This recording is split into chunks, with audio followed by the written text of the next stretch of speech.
श्रीवासादि श्रीवासादि गौर भक्त वृंद। हरे कृष्ण कृष्ण कृष्ण हरे हरे, हरे राम राम राम हरे हरे, हरे कृष्ण कृष्ण कृष्ण हरे हरे, हरे राम राम राम हरे हरे, हरे कृष्ण कृष्ण कृष्ण हरे हरे, हरे राम राम राम हरे हरे। नारायणं नमस्कृत्य नरं चैव नरोत्तमम् देवीं सरस्वतीं व्यासं ततो जयमुदीरयेत्। नष्टप्रायेष्व भद्रेषु नित्यं भागवत सेवया भगवते उत्तम श्लोके भक्तिर्भवति नैष्ठिकी। हरे कृष्ण। आप सभी भक्तों का हार्दिक स्वागत, हार्दिक अभिनंदन। आज की ग्रंथराज श्रीमद् भागवतम महापुराण की कक्षा में सत्र का शुभारंभ हो चुका है। आप सभी भक्तों से निवेदन है अपना अपना कैमरा ऑन कर ले ताकि आपकी उपस्थिति को दर्ज किया जा सके। भक्त वत्सल रामदास, राजकुमारी माता जी, माया माता जी, ज्योति पांडे, नंदिनी माता जी, वृंदा देवी दासी, सतीश कुमार दास, उल्लासनी राधिका माता जी, निवेदिता शर्मा, भाव्या यादव, विजय गुप्ता, मायापुर देवी दासी और भी बहुत सारे, ओजस्वनी देवी दासी माता जी, अम्बरेश कृष्णदास प्रभु जी, विनोद प्रभु जी। इन्होंने शायद मोबाइल ना खोले हुए हैं लेकिन कवर दिए हुए, ढक्कन दिए हुए, तो उससे इनका दिख नहीं रहा। ठीक है, हार्दिक स्वागत, हार्दिक अभिनंदन। श्लोक गाना है पीछे? श्लोक गाना चाहते हो भागवतम महापुराण का? हाँ ना तो बोलो। गाना है? ठीक है। जिसका दोस्त फ्रेंड नहीं आया वो उसको फोन करके बुला ले कि कक्षा शुरू हो चुकी है। तो गाना है, ठीक है। हरे कृष्ण। श्रीमद् भागवतम महापुराण स्कंध 1 अध्याय 3 समस्त अवतारों के स्तोत्र भगवान श्री कृष्ण। श्लोक संख्या 36। स वा इदं विश्वममोघलीलस् सृजत्यवत्यत्ति न सज्जतेऽस्मिन् भूतेषु चान्तर्हित आत्मतन्त्रः षड्वर्गिकं जिघ्रति षड्गुणेशः। गाइए।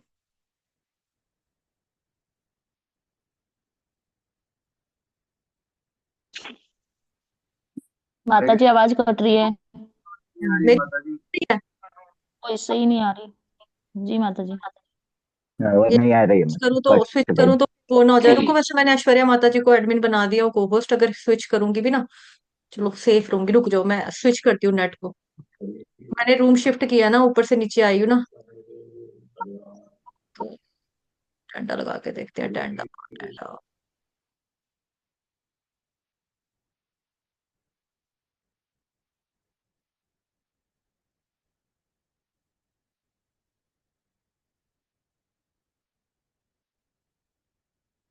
हरे कृष्ण। दिख रहा है ना अभी तो कैम? अभी तो आवाज आ रही है ना? हरे कृष्ण। कट गया।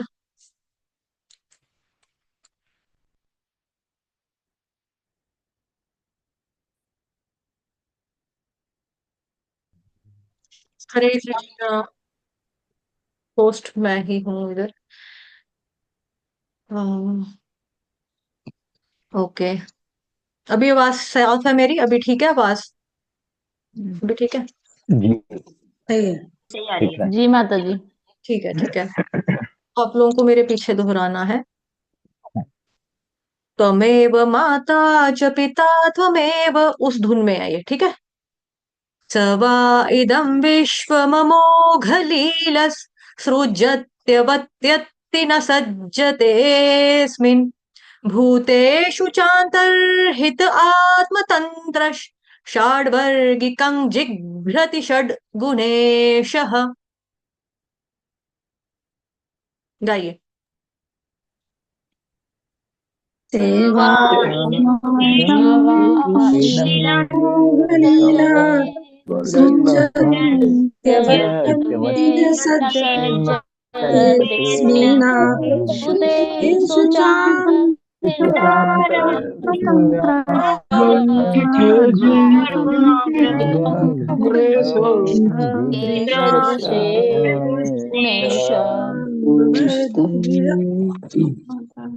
ठीक है, हरे कृष्ण। लानी पड़ेगी। हाँ, बुक भी लेकर आओ, लानी पड़ेगी क्या? बुक लेकर बैठा करो। कौन कह रहा बुक भी लानी पड़ेगी?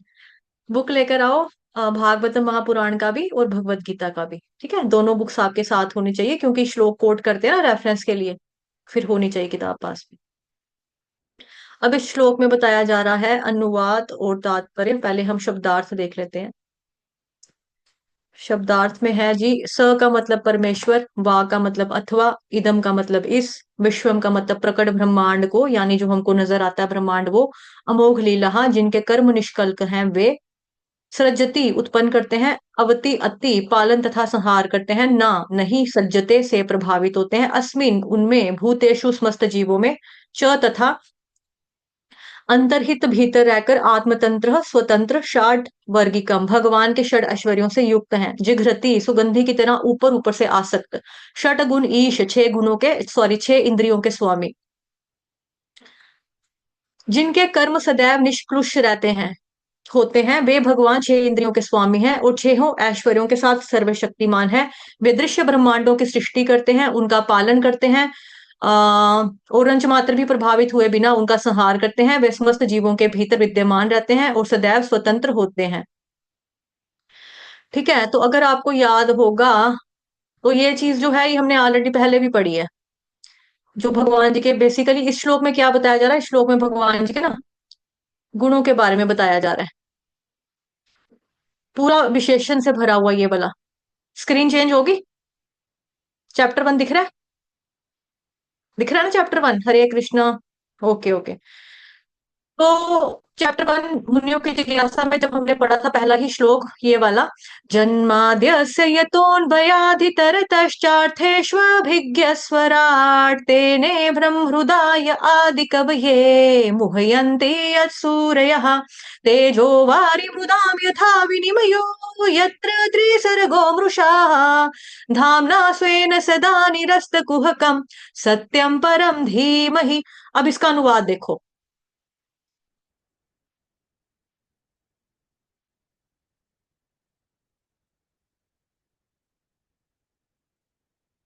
ठीक है, ये देखो कि भगवान के बारे में क्या बताया जा रहा है। मैं भगवान श्री कृष्ण का ध्यान करता हूँ क्योंकि वो परम सत्य हैं और ब्रह्मांडों की उत्पत्ति पालन संहार समस्त कारणों के आदि कारण है। उनसे ही क्या होता है, भगवान परम स्वतंत्र है ना, स्वराट शब्द पड़ा था। और हम क्या है, भगवान स्वतंत्र है, हम परतंत्र हैं। वे प्रत्यक्ष और अप्रत्यक्ष रूप से सारे जगत से अवगत रहते हैं क्योंकि उनसे परे अन्य कोई कारण है ही नहीं। उन्होंने सर्वप्रथम जीव आदि ब्रह्मा जी के हृदय में वैदिक ज्ञान प्रकट किया। बड़े बड़े ऋषि मुनि देवता उसी तरह से मोह में पड़ जाते हैं जिस तरह से अग्नि में जल या जल में स्थल देकर कोई माया के द्वारा मोहग्रस्त हो जाता है। उन्हीं के कारण भौतिक ब्रह्मांड जो प्रकृति के तीन गुणों की प्रतिक्रिया के कारण अस्थायी रूप से प्रकट होते हैं, वास्तविक लगते हैं जबकि अवास्तविक होते हैं। अतः मैं उन भगवान श्री कृष्ण का ध्यान करता हूँ जो भौतिक जगत के भ्रामक है, सर्वथा मुक्त अपने धाम में, नित्य धाम में, दिव्य धाम में क्या करते हैं, निवास करते हैं। मैं उनका ध्यान करता हूँ क्योंकि वो क्या है, वही परम सत्य है। ठीक, तो जो आज वाला श्लोक है उसमें भी यही चीजें हैं मिलती जुलती। जिनके कर्म सदैव निष्कलुष होते हैं, निष्कलंक भी बोलते हैं इसको, निष्कलंक, स्पॉटलेस। ठीक है, भगवान क्या है, छह इंद्रियों के स्वामी हैं, छह ऐश्वर्यों के साथ सर्वशक्तिमान है। वे दृश्य ब्रह्मांडों की सृष्टि करते हैं, उनका पालन करते हैं और अंश मात्र भी प्रभावित हुए बिना उनका क्या करते हैं, संहार करते हैं। वे समस्त जीवों के भीतर विद्यमान रहते हैं और सदैव स्वतंत्र रहते हैं। मिलती जुलती बात है ना दोनों श्लोकों दोनों उसमें, है ना, मिलता जुलता। कल आपको क्या दिखाया था? अच्छा, बैकग्राउंड वैन में। ठीक है, एक प्रेजेंटेशन भी खोल लेंगे, वो आपके काम की है। काम की मतलब परसों ही पढ़ी है आपने, वैसे तो याद होना चाहिए, बट लेकिन जो बैच शाम को नहीं आते हैं, मतलब सुबह वाले बच्चे जो शाम वाले बैच में नहीं आते हैं, तो वो क्या कर सकते हैं, वो उनको मैं दिखा भी दूंगी स्क्रीन। तो बेसिकली इस श्लोक में क्या बताया जा रहा है, इस श्लोक में बताया जा रहा है भगवान की विशेषताओं के बारे में। पूरा ये श्लोक विशेषण से भरा हुआ है। ठीक, जो हमने कल पढ़ा था, है ना, हृत्पते है कि भगवान सबके हृदय के स्वामी हैं, परमात्मा रूप में वास करते हैं। अब वही परमात्मा, वही भगवान कृष्ण जो है, जब यहाँ पर आते हैं तो वो कैसी कैसी लीलाएं करते हैं, उनकी लीलाओं के बारे में यहाँ पर बताया जा रहा है। ठीक, तो सबसे पहले तो बताया जा रहा है जिनके कर्म जो है सदैव निष्कृष रहते हैं, निष्कलंक होते हैं भगवान। भगवान के कर्म कैसे हैं, निष्कलंक, स्पॉटलेस, बेदाग, बिना किसी धाग दाग धब्बे के, स्पॉटलेस, निष्कलंक निष्कलुष होते हैं। और वही भगवान क्या है, हमारी 6 इंद्रियों के स्वामी है, 6 इंद्रियों के स्वामी है। अब कोई ये भी सोच सकता है कि भगवान के लिए कल बोला था ना कि हृदय पते, दिल में रहते हैं, तो दैट मीन्स भगवान खाली हमारे हृदय के स्वामी, मतलब कि हमारे खाली मन के स्वामी है। मन क्या है, एक इंद्रिय है ना। मनष्ठाय इंद्रियाणी, है ना। क्या था वो श्लोक, कौन सुनाएगा 15वें अध्याय का। श्रोत्रे चक्षुस्पर्शनै च रसनं घ्राणमेव च अधिष्ठाय मनश्चायं विषयानुपसेवते, है ना। कि 6 इंद्रियां, 5 इंद्रियां हो गई आपकी और 6वीं होगी मन। वो क्या कर रहा है, इनका बॉस है। बाकी सुनना, ये करना, वो करना, इसके अलावा और भी एक इंद्रिय मन, वो इनका बॉस है, उस्ताद है, जो इनको अपने हिसाब से नचाता है। अब उस इंद्रियों के बोला जा रहा है स्वामी को ना भगवान है, तो यहाँ कंफ्यूज नहीं होना है हमने कि 6 इंद्रियों के स्वामी बोला जा रहा है। और यहाँ पर हमने पढ़ा कि भगवान हमारी 6 इंद्रियों के स्वामी है, षड गुणईश। तो सिर्फ हो सकता है कि 5 इंद्रियां ये वाली और मन सिर्फ इसका स्वामी है ना। 15वें अध्याय के 15वें श्लोक में भी भगवान हमको कहते हैं, सर्वस्य चाहं हृदि सन्निविष्टो मत्तः स्मृतिर्ज्ञानमपोहनैः च वेदैश्च सर्वैरहमेव वेद्यो वेदांत कृद्वेद विदेव चाहम। भगवान वहां पे कह रहे हैं भाई मुझसे ही ज्ञान होता है, मुझसे स्मृति होती है। तो भगवान हमारी ज्ञान इंद्रियों के भी स्वामी है। साथ ही भक्ति सामने सिंधु में भी पढ़ा था, ऋषिकेण ऋषिकेश सेवनम भक्ति रुच्यते, पढ़ा था ना। सर्वोपाधि विनिर्मुक्तम तत्परत्वेन निर्मलम ऋषिकेण ऋषिकेश सेवनम भक्ति रुच्यते। इसमें कंफ्यूज होने की जरूरत नहीं है कि 6 इंद्रियां, तो दैट मीन्स ज्ञान इंद्रियां और हमारी खाली मन की बात हो रही होगी कि मन के ही भगवान स्वामी है। ज्ञान इंद्रियां, कर्म इंद्रियां, सभी के स्वामी भगवान ऋषिकेश हैं। उनका एक नाम क्या है, ऋषिकेश, भगवत गीता में पढ़ चुके हैं। ऋषिकेश का मतलब हो गया हमारी इंद्रियों के स्वामी, तो समस्त इंद्रियों के स्वामी, ये नहीं है कि एक दो इंद्रियों के स्वामी भगवान है। समझ पा रहे हो, पकड़ पा रहे हो, ज्यादा फास्ट तो नहीं जा रहा, पक्का सबके लिए ठीक है। ठीक, यहाँ पे ये चीजें क्लियर करें। उसके बाद आपका हो गया कि वो 6 ऐश्वर्यों के साथ क्या है, सर्वशक्तिमान है। 6 ऐश्वर्य हम लोगों ने देखे थे, परसों ही देखे थे 6 ऐश्वर्य भगवान जी के।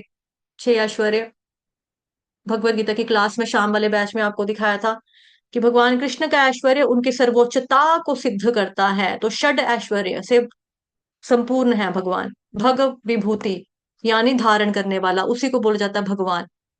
पूर्ण रूप से भगवान क्या है, संपत्तिवान है। उनके पास क्या है, संपत्ति है। हम सोचते हैं यार हमारे पास भी तो संपत्ति है, हम क्या अमीर नहीं है, हम भी अमीर है। ये भी तो अमीर है, ये जितने भी टाटा बिरला है ना, अंबानी वगैरह, हम भी तो अमीर है, वो भी तो अमीर है। लेकिन दिन धीरे धीरे क्या होता है कि अगर आप कोई काम करना छोड़ दो, उनके केस में क्या है, अंबानी के केस में क्या है, वो हर सेकंड पैसा कमा रहे हैं। उनका इतना ज्यादा इंटरनेट है, इतना ज्यादा फोन है, क्या बोलते हैं उनका, जियो, और भी कुछ कुछ है ना, और भी है रिलायंस वगैरह वगैरह, वो हर पर हर सेकंड पैसा कमा रहे हैं, शेयर मार्केट में पैसा लगा है। लेकिन अगर कोई व्यक्ति आज की डेट में अमीर है और वो सोचे कि बस अब मैंने कमाना ही नहीं है, मैं ऐसे ही बैठूंगा, ऐसे ही बैठूंगा, ऐसे ही बैठूंगा, कुछ नहीं करना, कहीं से मेरे को पैसा आना भी नहीं, आ रहा है, आए नहीं आए ना आए, ठीक है, बाढ़ में जाए, मैंने कहीं इन्वेस्ट भी नहीं करना, मैंने बैंकों में ये भी नहीं करना, एफडीआर भी नहीं रखनी, मैंने कुछ भी नहीं रखना। तो धीरे धीरे करके वो पैसा खाता रहेगा, अंदर से निकाल निकाल के, निकाल निकाल के, तो एक दिन कंगाल भी हो जाएगा। लेकिन भगवान कृष्ण का केस कैसा है, पूर्ण रूप से संपत्तिवान है। उनके बारे में बोला जाता है, जो उनकी वाइफ लक्ष्मीपति है ना, भगवान श्री कृष्ण, जो लक्ष्मी है। और मतलब कृष्ण भगवान जी के लिए क्या बोलते हैं कि राधा रानी, उनकी अर्धांगिनी लादनी शक्ति। राधा रानी जो एक बारी कपड़ा जेवर पहनते हैं ना, उसके बाद वो दूसरी बार वो नहीं पहनते हैं। और राधा रानी की जो दासी है ना, जब राधा रानी अपना चेंज करती है, मतलब कि, तो कहते हैं करोड़ों करोड़ों लक्ष्मियां दरवाजे के ऊपर आकर खड़ी रहती है भिखारी के रूप में कि हमें दे दो। तो सिर्फ वो चुन्नी झाड़ती हैं आकर, उनकी जो दासी ना राधा रानी की चुन्नी झाड़ती हैं, दुपट्टा झाड़ती हैं। तो उसमें से कितना कितना गहना जेवर जो है वो अपने अपने मतलब क्या बोलेंगे, झोली में लेकर चले जाते हैं। और उनको बोला जाता है कि हाँ ये तो लक्ष्मी रानी है, ये तो लक्ष्मी है, लक्ष्मी है। बट सोचो कि जो वास्तव में जहां से ये आ रहा है सारा, पूर्ण रूप से धनी कौन है, भगवान श्री कृष्ण है, उनकी पत्नी राधा रानी। ठीक है। तो उनके बारे में बात हो रही है कि भगवान कृष्ण क्या है, उनके पास संपत्तिवान है इतने ज्यादा कि उनकी संपत्ति कभी भी खत्म होने वाली नहीं है, कभी भी खत्म होने वाली नहीं है। हमारे केस में क्या है, चाहे संपत्ति हो, सौंदर्य हो, बल हो, ज्ञान हो, यश हो, वैराग्य हो, हमारे केस में पल पल घटता है ये। बढ़ता नहीं है, घटता है। उसके बाद है सौंदर्य। सौंदर्य की बात करें तो लोग सोचते हैं क्या मतलब है कि भगवान ही सुंदर है? दुनिया में इतने सारे लोग सुंदर है, ऐश्वर्या राय इतनी सुंदर है। प्लीज अपना अपना कैमरा ऑन रखेंगे ताकि मुझे लगे कि आप अटेंटिवली श्रवण कर रहे हैं। और थोड़ा बहुत किसी की बारी से अगर मुझे लेना जरूरत पड़ेगी आपकी सेवा की, तो मैं आपको अनम्यूट करके फटाफट आपसे पूछ भी सकती हूँ। क्या बता रही थी? सुंदरता के बारे में। हाँ, ऐश्वर्या राय सुंदर नहीं है, प्रियंका चोपड़ा सुंदर नहीं है, कैटरीना कैफ सुंदर नहीं है, इतनी इतनी सुंदर औरतें हैं हमारे इधर। देखो आदमी भी इतने सुंदर है, ऋतिक रोशन कितना सुंदर है, सलमान खान को बेस्ट हैंडसम का मिला वो अपने जमाने का, जॉन इब्राहिम कितना प्यारा है। हम लोग भी बोल सकते हैं हाँ इधर भी सुंदर है, इधर भी सुंदर है लोग। लेकिन इनकी सुंदरता समय के हिसाब से ढल जाती है, चेहरे के ऊपर झुर्रियां पड़ जाती हैं, इनकी फैन फॉलोइंग कम हो जाती है। भगवान के केस में ऐसा नहीं है, उनको कभी झुर्रियां, भगवान जी का कोई फोटो देखा है चित्र ऐसा कि भगवान बुढ़े हो गए, भगवान के बाल सफेद हो गए, भगवान के मुंह में अब दांत ही नहीं रहे, भगवान के यहाँ पे रिंकल्स पड़ गए हैं, भगवान हंस रहे हैं तो यहाँ पे झुर्रियां, यहाँ पे झुर्रियां, यहाँ पे लकीरें, फाइन लाइंस पड़ रही हैं उनको। उनके केस में ऐसा नहीं है। हमारे केस में हम यहाँ पर भी फेल है कि हमें झुर्रियां बुरियां पड़ी, शरीर हमारा समय के साथ में नष्ट होता है, एक दिन बूढ़ा होगा फिर खत्म भी हो जाएगा। भगवान के केस में ऐसा नहीं है ना, शरीर के केस में वो पूरे आध्यात्मिक है। उसके बाद यहाँ पे लिखा है बल। बल का मतलब हो गया ताकत वाला, ताकतवर। भगवान कृष्ण जो है पूर्ण रूप से ताकतवर है, पूर्ण रूप से ताकतवर है। हम सोच सकते हैं क्यों यहाँ पे ताकतवर लोग नहीं है? हमने देखे हैं मेले में, ऐसे करके लोहे की वो फाड़ लेते हैं, क्या बोलते हैं, लोहे को ऐसे करके चौड़ा करके वो कर देते हैं, चम्मच को एक ऐसे करके टेढ़ा कर देते हैं। इधर भी बड़े शक्तिशाली है, दारा सिंह कितना शक्तिशाली था। ही मैन धर्मेंद्र को बोलते हैं, वो कितना तगड़ा था, कितना ताकत वाला था। खली देखो, खली कितना लंबा चौड़ा, कितना ताकत वाला है हमारा, है ना। लेकिन ये लोग भी एज के साथ इनकी ताकत भी कम हो जाती है। धर्मेंद्र का भी आपने देखा होगा, अपने जमाने का तगड़ा था, लेकिन मतलब बुढ़ापे के टाइम पे उसकी आवाज को बोलने में थोड़ा प्रॉब्लम हो रही है ना। तो ये जो आपका है दारा सिंह, दारा सिंह ने अपने खुद एक इंटरव्यू में बोला था कि एक फिल्म की शूटिंग के दौरान मेरी फाइट होनी थी टाइगर के साथ या शेर के साथ। उसने मेरे को ऐसे करके पंजा मारा तो मेरे को फिर समझ आ गया कि शेर शेर होता है, इंसान इंसान होता है। यानी उस वक्त जवानी की बात उन्होंने सुनाई। उस वक्त भी उनमें इतनी संपूर्ण बल नहीं था कि एक शेर चीते से लड़ सके। खली ऊंचा लंबा है, लेकिन ये जो अंग्रेज रेसलर थे उन्होंने इसकी कमजोरी पकड़ ली, घुटनों में इसकी ताकत है, उसके गोडों के ऊपर घुटनों के ऊपर कुर्सी मार मार के वो बेचारा बड़ी मुश्किल से चल पाता है। तो इन लोगों की क्या है, ताकत जो है समय के साथ ढल गई। सभी की ढलती है समय के साथ, जो इंसान यहाँ पर आते हैं ना हम लोग जीवात में, हमारी ढल जाती है सबकी। लेकिन भगवान, भगवान जब जस्ट पैदा हो रहे हैं और वहां पे सबको सुला रहे हैं, पूतना वध कर रहे हैं, कितने सारे असुरों का वध भगवान जी ने बचपन में ही कर दिया। कंस मामे को मुक्के से ही मार दिया, किसी किसी को तो मारने की जरूरत ही नहीं पड़ती थी, ऐसे करके ऐसे ऐसे करके उंगली से इशारे करते थे, ऐसे ही खत्म हो जाते थे इनके, है ना। तो भगवान क्या है, पूर्ण रूप से शक्तिमान है, बलवान है। ज्ञान, ज्ञानी की बात करें, हम पूछें कि भाई आप कितना पढ़े लिखे हो, तो कोई बोलेगा भाई मैं जो हूँ मैंने एमए किया है, मैंने बीएड किया है। अच्छा मैं पीएचडी हूँ, मैं साइंस वाला हूँ, मैंने साइंस पढ़ी है। साइंस वाले को आप कुछ संस्कृत का पूछ लो, कहेगा नहीं नहीं मेरे को तो नहीं आता भाई, मैंने तो साइंस पढ़ी थी। मैथ वाले को पूछ लो आप हिंदी का कुछ बता दो, नहीं नहीं मेरे को, मैं तो मैथ का दूंगा यूं यूं करके, लेकिन इसका तो मेरे को नहीं आता है। तो कोई पढ़ भी ले, कोई दो चार डिग्रियां हासिल भी कर ले, लेकिन उसके बावजूद क्या होता है कि उसका जो ज्ञान है ना, कि लिमिट है, लिमिट है उसमें, मतलब हद है कि भाई आपने ये डिग्री करी है तो आप इसी के मास्टर माने जाएंगे। आप अगर मास्टर इन साइंस हो, इंग्लिश हो, हिंदी हो, तो यही यही सब्जेक्ट में आपको मास्टरियत हासिल है।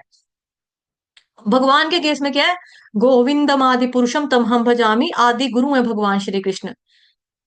कृष्णम वंदे जगत गुरुम। सारा जो ज्ञान है भगवान श्री कृष्ण की तरफ से आ रहा है। जब ज्ञान ही उनके पास से आ रहा है, तो हम ये कैसे कह सकते हैं कि हम ज्ञानी हैं? हम ज्ञानी भी नहीं है, हमारा ज्ञान यहाँ पर भी फेल हो जाता है, एज के साथ हम भूल भी जाते हैं। अब कोई मेरे को पूछेगा, नाइन्थ क्लास में पढ़ा था ना ट्रिग्नोमेट्री, साइन थीटा बताना क्या है, तो मैं, पता नहीं, पढ़े तो थे उस वक्त तो याद थे, अब क्या पता sine theta cos theta tan theta क्या मतलब, अब याद नहीं है। पैथागोरस थ्योरम हो गया, जो भी है, न्यूटन लॉज ऑफ मोशन हो गए, एक दो का बता सकते हैं, every reaction there is an opposite equal reaction. लेकिन कोई पूछे सारे के सारे टू द पॉइंट, इतना याद नहीं है। हमारा जो मेमोरी है वो एज के साथ खत्म भी हो जाती है, भले ही उस जमाने में उस टाइम के ऊपर हम उस चीज में एक्सपर्ट हो, और हमें लगता है कि हम देखो मोबाइल चला रहे हैं, ये है वो है। भगवान के वहां पे थोड़ी टेक्नोलॉजी होगी, भगवान से ही टेक्नोलॉजी आ रही है, उनके पास सब कुछ है। आप सोचो, आज की डेट में हम लोग इतने टाइम के बाद टीवी, पहले टीवी चला, फिर टीवी, पहले रेडियो आया, रेडियो के बाद आया आपका टीवी, ब्लैक एंड व्हाइट वाला आया, ब्लैक एंड व्हाइट के बाद कलर टेलीविजन आया, फिर कहीं जाके लाइव शो दिखना शुरू हुए हमको कि हाँ फलानी जगह पे फलाने देश में मैच हो रहा है, आज हम अपने घर में लाइव लाइव पे बैठ के देख लेते हैं, हाँ लाइव आ रहा है मैच हमारे घर में टीवी पे। लेकिन उस जमाने की एक बात सोचो, जब कृष्ण भगवान अर्जुन को कुरुक्षेत्र की रणभूमि में श्रीमद् भगवत गीता का ज्ञान दे रहे हैं, और वहां पर क्या हो रहा है, वहां पर संजय जो बैठा है वो अपने महल में बैठा है राजा धृतराष्ट्र के साथ, वो वहां पर कहानी सुना रहा है, लाइव कहाँ से देख रहा है, कहाँ हस्तिनापुर, कहाँ कुरुक्षेत्र, वो उधर बैठ के आराम से लाइव टेलीकास्ट देख के सुन के बता रहा है। तो टेक्नोलॉजी कहाँ से आ रही है, भगवान कृष्ण से आ रही है। ऐसा नहीं है, हमें यहाँ पर एक फाइल को मेंटेन करने में कितना टाइम लगता है, अटेंडेंस लगानी है, चलो ये आया प्रेजेंट, ये आया प्रेजेंट, मुंह देखो हाँ प्रेजेंट, मुंह देखो हाँ प्रेजेंट, है ना। और कक्षा में तो क्या होता है, मतलब जो हमारी कॉलेज स्कूलों में होता है, वहां पे तो बच्चे अप्रोक्सी लगाते हैं। अप्रोक्सी का मतलब शक्ल किसी की होगी, नीचे मुंडी करके प्रेजेंट सर, अब I am present sir, present sir, ऐसे करके बोल देंगे तो सर और मैडम को पता ही नहीं लगता, उनको तो लगे हाँ प्रेजेंट की आवाज आई है। वो थोड़ा देखेंगे भाई हाँ किसने प्रेजेंट बोला, ये तो है नहीं, किसने प्रेजेंट बोला, वो बच्चे दोस्तों की लगा देते हैं। लेकिन भगवान के साथ हम ऐसी चीजें नहीं कर सकते कि हाँ हमने ये कर्म नहीं किया, हाँ हमने ये किया था, मैं था, आपने नहीं देखा, भगवान आपने नहीं देखा, आप कहाँ से देखोगे, आपके पास इतने लोग हैं, इतने लोगों को आपको देखना पड़ता है, प्रत्येक जीवात्मा को आपके ऊपर नजर रखनी पड़ती है आपको, कहाँ से भगवान भूल गए होंगे आप, भगवान मेरे को, मैंने किया, आपका नाम मैंने लिया है, भगवान को सारा पता है ना। वहां पर हमारे जो यमदूत आता है, चित्रगुप्त होता है, उनके पास हमारे कापी पूरी लेखा जोखा जो है ना, ऐसे ऐसे करके जो खुलता है जैसे कैलेंडर, ऐसे करके पोथी, जब आप हरिद्वार में जाते हैं, हरिद्वार में वहां पे बड़ी बड़ी हमारे पंडों के पंडे ही बोलते हैं ना, पंडों के बाद बड़ी बड़ी बड़ी पूरे खानदान की पोथी होती है वहां पे पुश्तों की, वो पूरी निकाल के ले आते हैं 1 मिनट में। ऐसे चित्रगुप्त के पास हमारी पूरी पोथी होती है।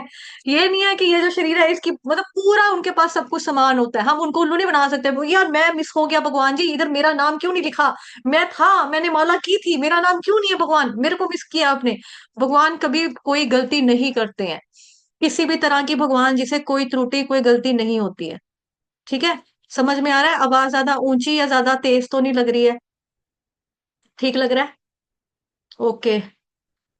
उसके बाद क्या है यहाँ पर, हमारे ज्ञान के बारे में बताया, एज के साथ हम भूल जाते हैं, और 1 डिग्री का ज्ञान है तो बस वही ज्ञान रहेगा। अगला क्या है, यश। हम लोग भी थोड़े थोड़े फेमस होते हैं, हम लोग भी थोड़े थोड़े फेमस होते हैं, कब तक फेमस होते हैं, हमारे केस में क्या है, चढ़ते सूरज को सब सलाम करते हैं, और जैसे ही हमारा सूरज डूब जाता है, यानी कि अगर हम किसी ओहदे पर किसी कुर्सी पर बैठते हैं, आज मैं एक बड़ी ऑफिसर हूँ, तो सारे मुझे कहेंगे सलाम madam, yes madam, yes madam, सारे मेरे को ऐसे ही करेंगे, है ना। लेकिन जैसे ही मैंने रिटायरमेंट के पेपर के ऊपर, चलिए थैंक यू, रिटायरमेंट फेयरवेल मिल गई, चलो अपने घर पे, कोई मुझे नहीं पहचानेगा। कहेंगे हाँ जाते थे किसी जमाने में, उसके पास बेचारी अच्छी थी, कुर्सी के ऊपर बैठती थी, हमारे काम कर देती थी, फाइल के ऊपर साइन करके देती थी हमें, ठीक है ईमानदार थी। धीरे धीरे धीरे धीरे धीरे धीरे सब भूल जाएंगे। जब आप उसी, अब आप उस कुर्सी पे बैठे हो, आप मार्केट में जाते हो सामान लेने के लिए, आपको कंसेशन मिलती है, अरे मैडम नहीं नहीं मैडम ऐसी ले जाओ, मैडम ऐसी ले जाओ, ओ मैडम जी, अरे मैडम जी हाँ आप ऐसी ले जाओ, ऐसी ले जाओ, ऐसी ले जाओ, हाँ सर ऐसी ले जाओ। लेकिन जब आप जाओगे रिटायरमेंट होने के बाद, उनको लग रहा है यार अब कौन सा इससे हमारा काम करना है, अभी हमारे किस काम का है, कितने पैसे हो गए भैया, ये आपको ज्यादा नहीं लगाते, आप पुराने कस्टमर हैं, आपका इतना हो गया, चलो 10% आपको डिस्काउंट दे देते हैं, आपसे पैसे लिए जाएंगे। मतलब हमारी वैल्यू कब तक है, जब तक हमारी कुर्सी है तब तक हमारी वैल्यू है। हमारी बुढ़ापे में भी वैल्यू कब तक है, जब तक हम प्रॉपर्टी के कागजों के ऊपर साइन करके नहीं ना दे देते हैं, तब तक हमारी वैल्यू है। तब तक बच्चे भी सेवा करेंगे, मम्मी मम्मी मम्मी, पापा पापा पापा, है नहीं बेटा बस, नहीं नहीं पापा, नहीं नहीं मम्मी, तब तक आपको पकड़ पकड़ के कुटेंगे, कुटेंगे मतलब कुटेंगे को क्या बोलते हैं, दबाएंगे, पकड़ पकड़ के बुला बुला के, नहीं नहीं नहीं नहीं तो आओ आओ तो आप सेवा करेंगे, सेवा करेंगे, ऐसे ऐसे कर करके आपको जबरदस्ती करेंगे, नहीं नहीं नहीं नहीं, खाना भी। उसके बाद जैसे ही आपने वो साइन करके दे दिए प्रॉपर्टी के, हाल हो जाएगा बागवान की तरह।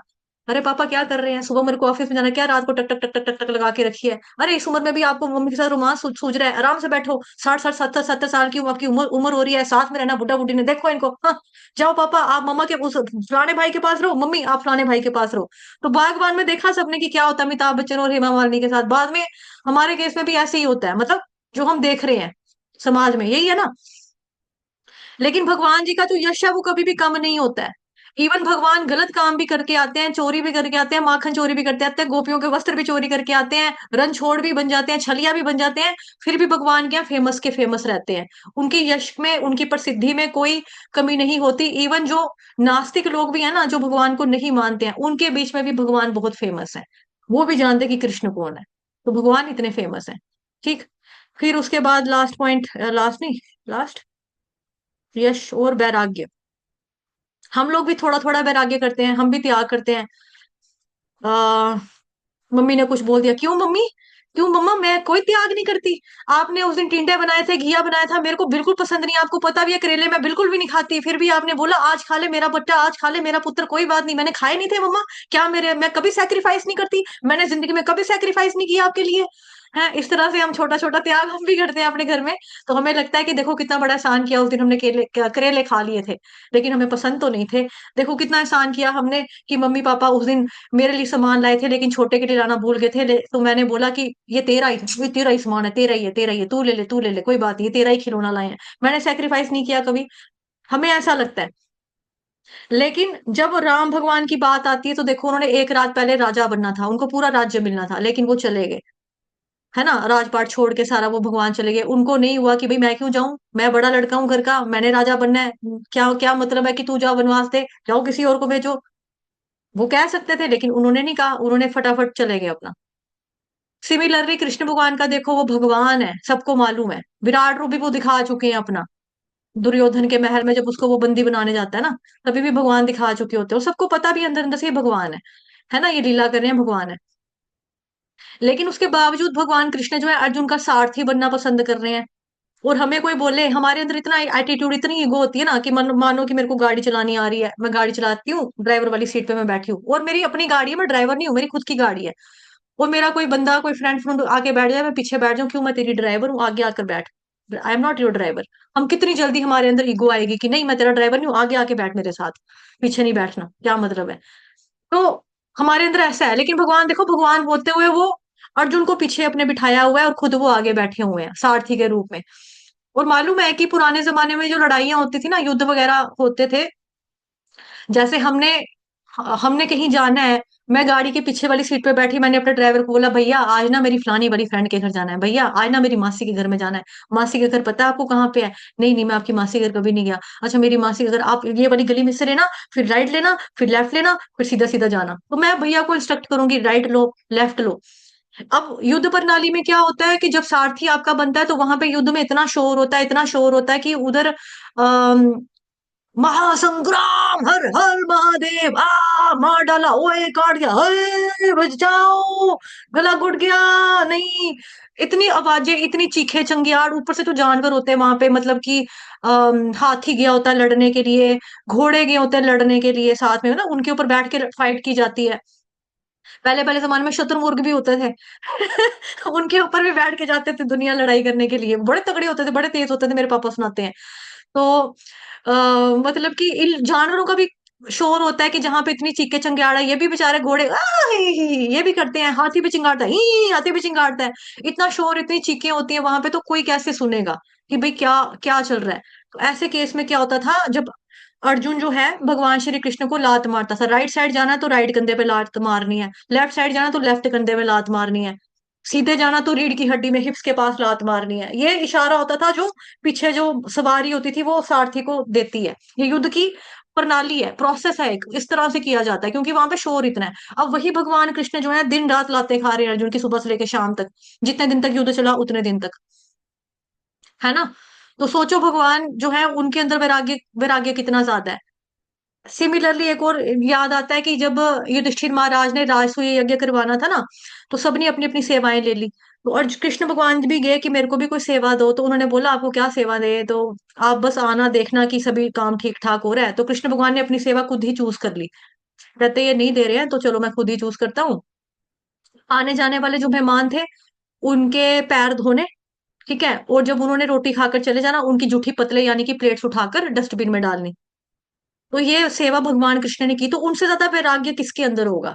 तो हम ये नहीं कह सकते कि मैं बैरागी नाचू गाऊं, मैं बैरागी, है ना एक पुराना गाना दिलीप कुमार का, वो भगवान जी का भक्त होता है, बड़ी पुरानी फिल्म है।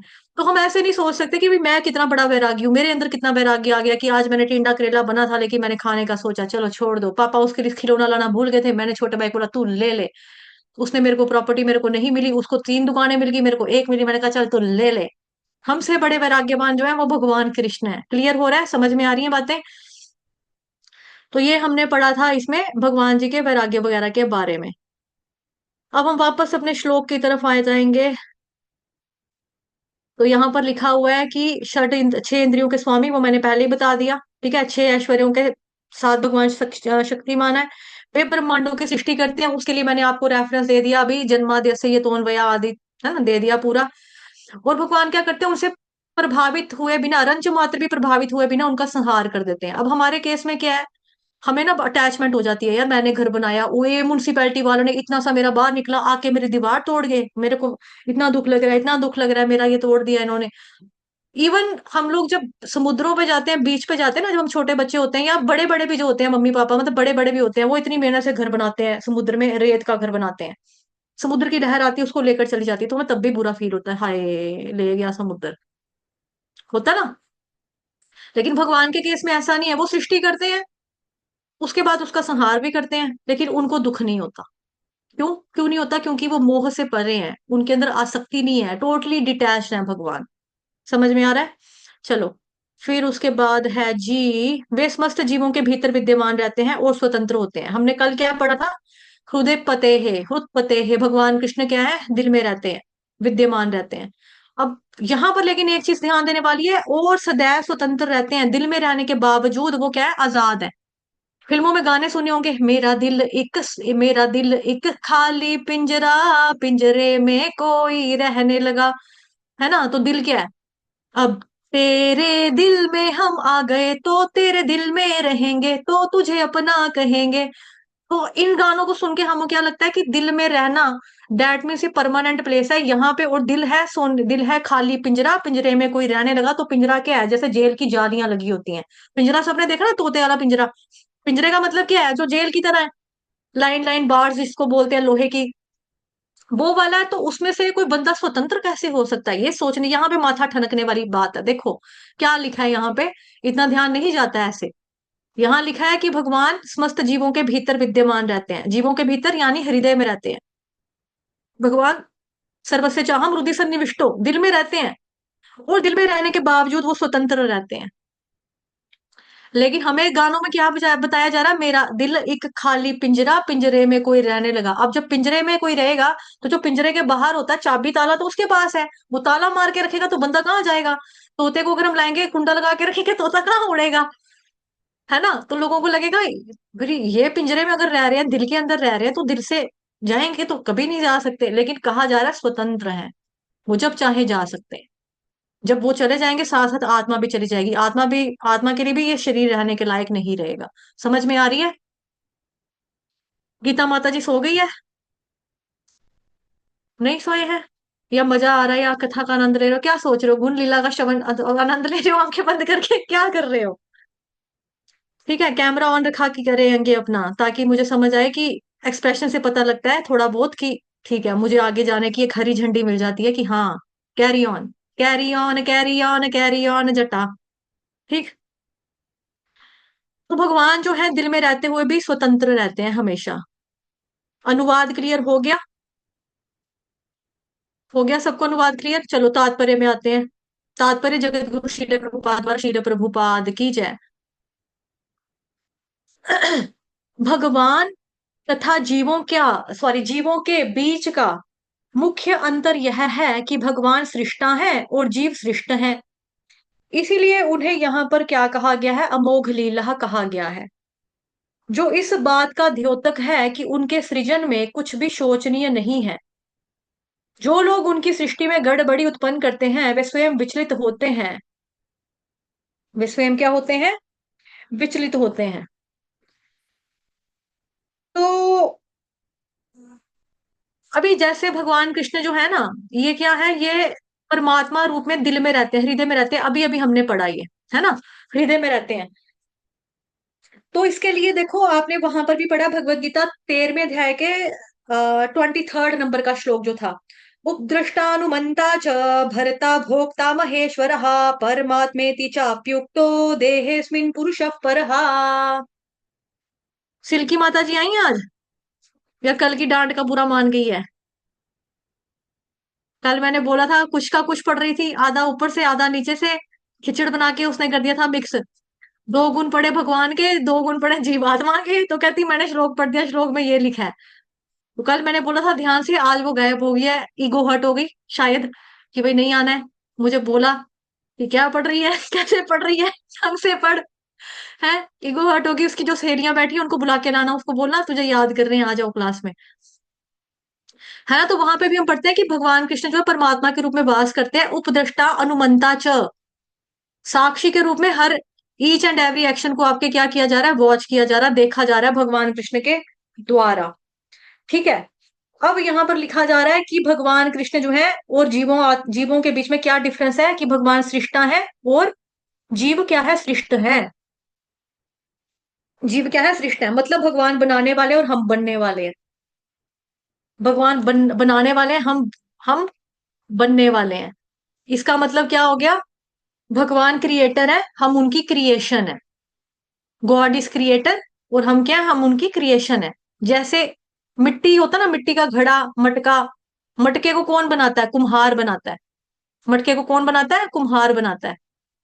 तो हम कौन है? हम मटके। कुम्हार का कौन हो गया? भगवान श्री कृष्ण। तो भगवान सृष्टा है, यानी बनाने वाले हैं, और हम सृष्ट हैं। यहाँ पर उन्हें अमोघ लीला कहा गया है। बहुत फेमस प्रचारक हमारे इस्कॉन इस्कॉन में है, हिज ग्रेस अमोघ लीला प्रभु जी। उनके गुरु महाराज जी ने उनको ये नाम दिया, परम पूज्य गोपाल कृष्ण गोस्वामी जी महाराज ने उनको ये नाम दिया अमोघ लीला प्रभु को। ठीक है, लेकिन भगवान कृष्ण का स्वयं एक नाम है अमोघ लीला, उनको कहा जा रहा है।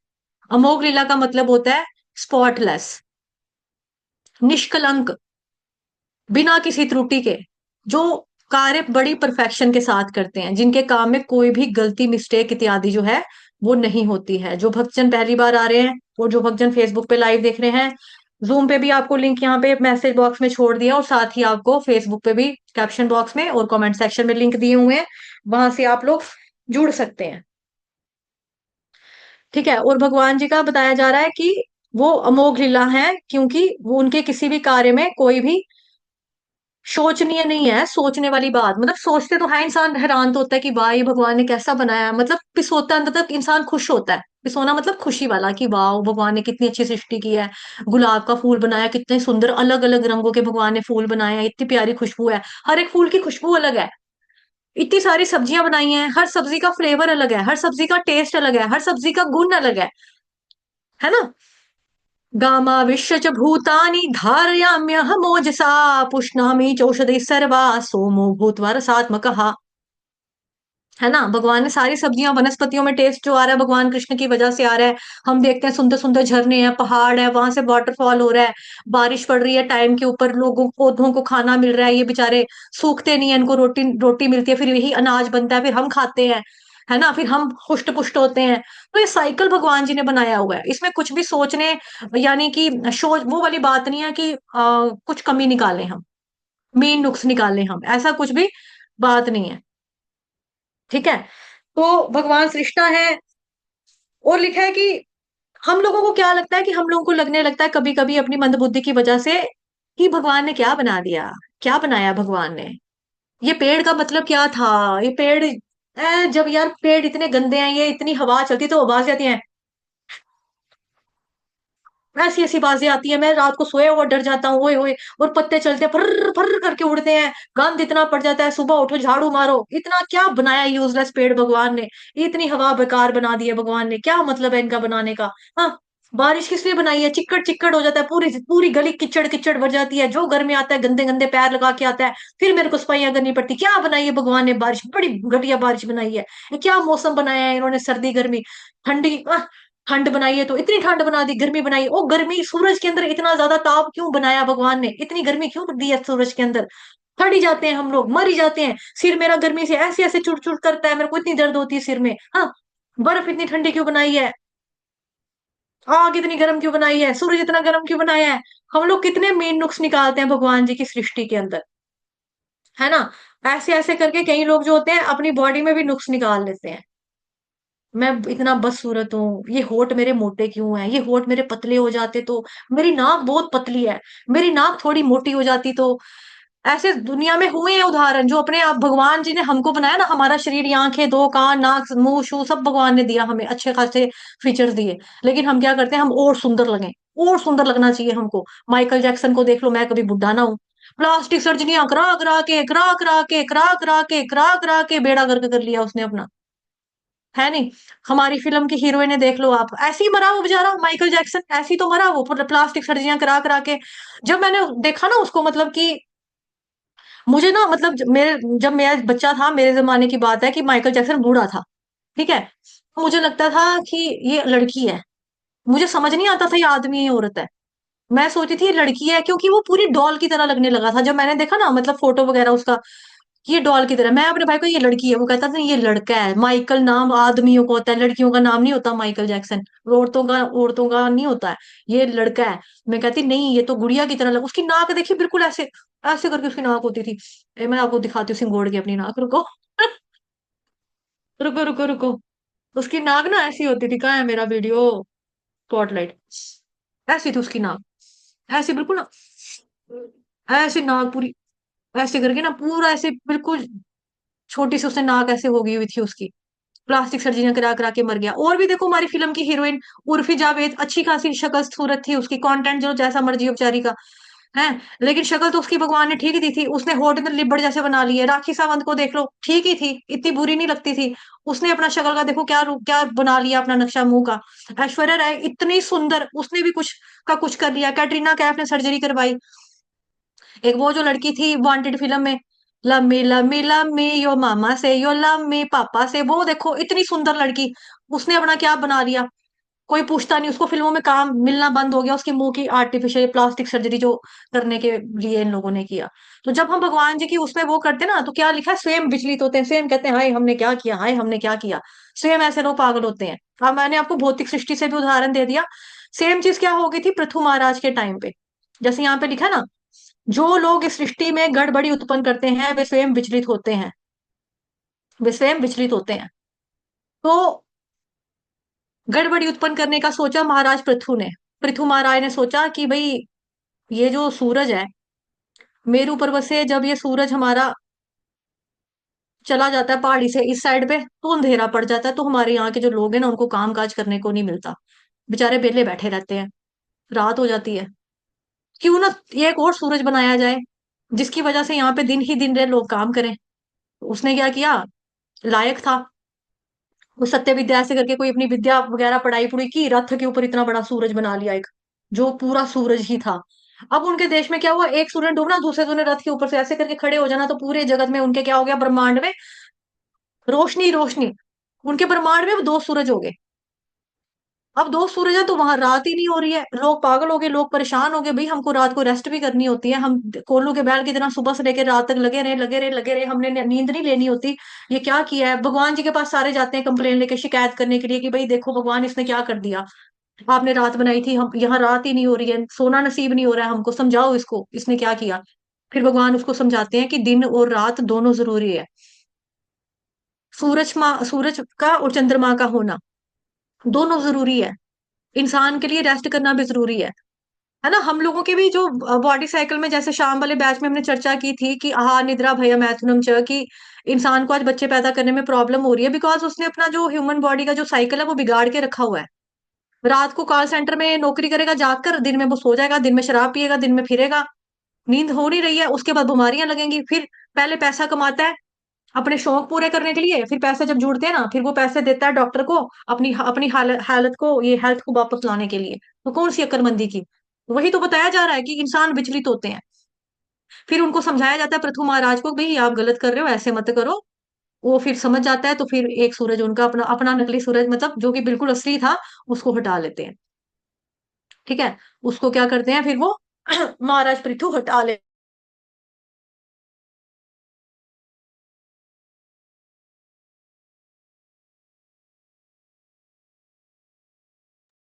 तो भगवान जी की सृष्टि में ऐसी कोई भी चीज नहीं है जिसमें हम मीन नुक्स निकालें, कमियां निकालें कि भाई ये क्या बना दिया, ये क्या, इसका क्या मतलब था, ये किसका क्या, ये यूजलेस चीज बना दी है भगवान जी ने, ऐसा नहीं है।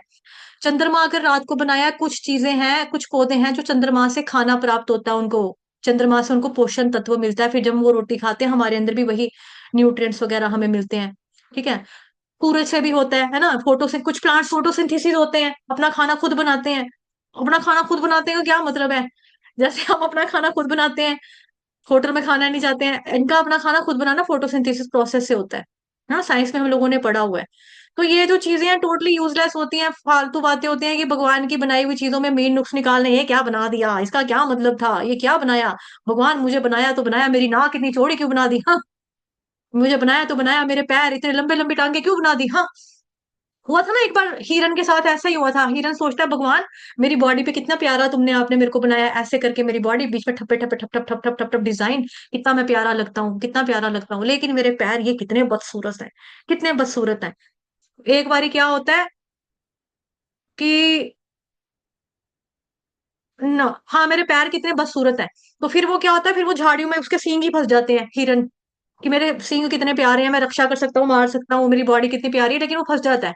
तो फिर ना वो पैरों से ही उसकी जब प्रॉब्लम होती है ना, तो पैर से ही उसकी सॉल्व होती है, कि वो पैर से ही दौड़ के जाता है अपनी जान बचाने के लिए। तो उसको भी समझ आती है कि हाँ भाई भगवान ने जो चीज बनाई है ना, ये ठीक ही बनाई है, गलत नहीं बनाई है।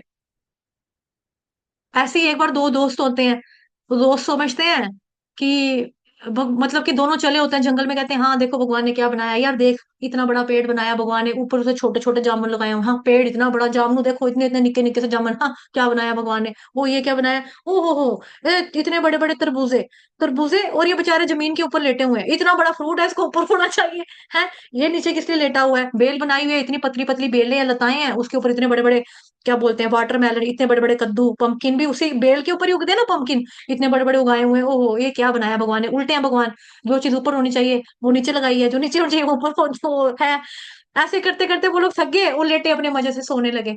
हवा चली इतनी तेज तो उनके मुंह के ऊपर, सिर के ऊपर ना जामनू गिरे, छोटे छोटे छोटे छोटे जामनू गिरे, तो उनको चोट नहीं लगी। फिर उनका माथा ठनका, हाय हम कितने मेंटल हैं, हम भगवान की बनाई हुई सृष्टि के ऊपर ऐसे मेन नुक्स निकाल रहे थे, अगर ये ऊपर होते पंपकिन होते, अगर ऊपर तरबूजे होते, हमारा तो सिर ही फट जाना था, है ना। जो वो बोल रहे थे कि पहले कि भगवान क्या बनाया, ये इतना बड़ा पेड़, ऊपर क्या इतने छोटे छोटे जामनू बनाए, तो जामनू से चोट तो नहीं लगी ना उनको, मरे तो नहीं ना। लेकिन सोचो पंपकिन पड़ता उनके सिर के ऊपर, इतना बड़ा पंपकिन, इतना बड़ा तरबूज, दुआना गिरता ऊपर से नीचे, सिर उनका खुद ही दुआने कितना फट जाना था, मतलब पंजाबी में दुआना बोलते हैं वाटरमेलन को, तरबूज को, खुद ही उनका तरबूज कितना सिर फट जाना था। तो इस तरह से हमको कभी भी नहीं मीन नुक्स निकालने, आपको स्टोरी के माध्यम से भी सुनाया, आपको पुरानी कथा के माध्यम से भी सुनाया महाराज पृथु की, और लोकल जो आज के जो जमाने के उदाहरण है वो भी आपको ले लेके बता दिए, हीरो हीरोइन के, कि किस तरह से लड़कियों ने सर्जरी करवाई प्लास्टिक, उसके बाद क्या होता है, यही काम इनका अपना ही खराब, माइकल जैक्सन दुनिया जानती है ना, प्लास्टिक सर्जरियां करा करा के भगवान की बनाई हुई चीज, भगवान का बनाया हुआ शरीर, उसी में इसने कमी निकाल निकाल के और सुंदर बनूंगा, और सुंदर बनूंगा, और सुंदर बनूंगा, तो मर ही गया। ठीक। तो हमें ऐसे कभी भी नहीं करना चाहिए, भगवान ने जो कुछ बनाया है अच्छा बनाया है, हमें भी जो भगवान ने बनाया है, अच्छा बनाया है, सुंदर बनाया है। कई बार होता है, मतलब कि एक को मैंने बोला कि हंसता क्यों नहीं तू क्लास में, हंसा कर, उसने बोला मेरे दांत सुंदर नहीं है, ऊपर नीचे हैं। मैंने बोला है तो तेरे अपने ना, कम से कम बोला तूने नकली दांत तो नहीं ना लगाए, कहता नहीं नकली तो नहीं लगाए। मैं बस फिर हंसा कर, कहता शर्म आती है। ठीक है। तो हमें भगवान की बनाई हुई चीज में जो भी है, जैसे भी है, तो हमारे अपने दांत ना, रोटी खाने के तो यही वाले दांत काम आते हैं ना, आर्टिफिशियल दांत तुम्हारे काम नहीं ना आ रहे, हम तो अपने दांतों से रोटी खा रहे हैं। तो इसलिए हमें खुशी खुशी जो भगवान ने दिया है उसमें खुशी रहना चाहिए। अदरवाइज क्या होता है, जो भगवान की सृष्टि में गड़बड़ी उत्पन्न करते हैं वे स्वयं विचलित होते हैं। ठीक। चलो जी आगे पढ़ते हैं। श्लोक अच्छा ना, ये कितना आसान और कितना कितना प्यारा श्लोक है, भगवान की कितनी सारी चीजों के बारे में हम बारीकी से देख पा रहे हैं इसमें, कि भगवान ने क्या क्या बनाया। फिर है वे समस्त भौतिक संतापों से परे हैं, क्योंकि वे 6 ऐश्वर्यों अर्थात धन, शक्ति, यश, सौंदर्य और त्याग से क्या है, संपन्न है। ये हमने अभी भी पढ़ लिया, चर्चा कर ली ना इसके ऊपर, अब इसके ऊपर हम नहीं जाएंगे। ठीक है। तो ये चीज 6 इंद्रियों के स्वामी, षड ऐश्वर्य, इसका मैंने आपको बता दिया। ऋषिकेश सेवनम भक्ति रुच्यते, सर्वस्य चामृति सन्निविष्टो मत्त स्मृति ज्ञानम अपोहनई च, है ना। और हुर्तपते है, हृदय के स्वामी कौन है? भगवान श्री कृष्ण है। इसी तरह से भगवान हमारे सभी इंद्रियों के स्वामी है ना, सभी इंद्रियों के स्वामी भगवान कृष्ण है। और साथ ही हमने ये भी पढ़ा भगवान जी के अंदर षड गुण है, षड ऐश्वर्य से भगवान परिपूर्ण है, और वो सभी प्रकार के भौतिक संतापों से परे हैं। भौतिक संतापों से क्या है? भगवान परे हैं। फिर उनके द्वारा इन दृश्य जगतों की सृष्टि उन जीवों के उद्धार के लिए की जाती है जो 3 प्रकार के क्लेशों से ग्रस्त हैं। 3 प्रकार के क्लेशों से क्या है? ग्रस्त हैं। कल परसों भी चर्चा की थी इसके बारे में। तो यहाँ पर क्या है? इस जगत की सृष्टि भगवान के द्वारा हम जीवों के उद्धार के लिए की गई। क्यों किया सृष्टि? देखो हम कल भी बोल रहे थे ना कि कल बोल रहे थे कि नहीं बोल रहे थे? दुनिया बनाने वाले क्या तेरे दिल में समाई, तूने काहे को दुनिया बनाई, तूने काहे को दुनिया बनाई। तो हम यही बोलते रहते हैं, ये क्या मतलब है बनाने का? ये सूरज क्यों बनाया? गर्मी क्यों कर दी? बर्फ इतनी ठंडी किस लिए कर दी है? इस पेड़ का क्या मतलब? जैसे अभी स्टोरी सुनाई है आपको, ये जामुनों का पेड़ इतना बड़ा, जामुन इतने इतने हैं, बेल देखो इतने बड़े बड़ा फल, इतना छोटे से नीचे जमीन पे लगा, ऊपर क्यों नहीं लगाई? तो जब हम इस तरह से मीन नुक्स निकालते हैं, फिर हम यही सोचते हैं दुनिया बनाने वाले क्या तेरे दिल में काहे को दुनिया बनाई। तो बताया जा रहा है कि भगवान कृष्ण ने दुनिया हम जीवात्माओं का उद्धार करने के लिए बनाई। ठीक है, देखो ये लिखा है उनके द्वारा इस दृश्य जगत जो हमको नजर आ रहा है, ये पेड़ है, ये पहाड़ है, ये नदी है, ये झरना है, ये फूल लगे हैं, ये फूल खिले हैं, यहाँ पे आलू लगे हैं, यहाँ पे धनिया लगाया है, यहाँ पुदीना लगाया है, ये सारा दृश्य जगत जो कुछ हमें नजर आ रहा है, ये भगवान जी ने किसके लिए बनाया? उन जीवों के उद्धार के लिए की जाती है। उद्धार के लिए भगवान ने जगत बनाया। और साथ ही में क्यों? जो 3 प्रकार के क्लेशों से ग्रस्त हैं उनके लिए बनाया। ठीक है, तो हम लोग क्या है? जीवों के उद्धार के लिए बनाया। बिकॉज देखो हमने अपनी स्वतंत्र इच्छा के कारण भगवान से पंगा लिया, अलग रहकर अपने आप को आनंदित आनंदित करने का, सुख भोगने का चुनाव किया कि भाई हम ये करेंगे। भगवान कृष्ण ने जब हमको कहा चॉइस इज यूअर्स, चूज मी और भौतिक संसार, हमने बोला भौतिक संसार जाना है। भगवान ने बोला क्यों बेटा, क्या करने जाना है?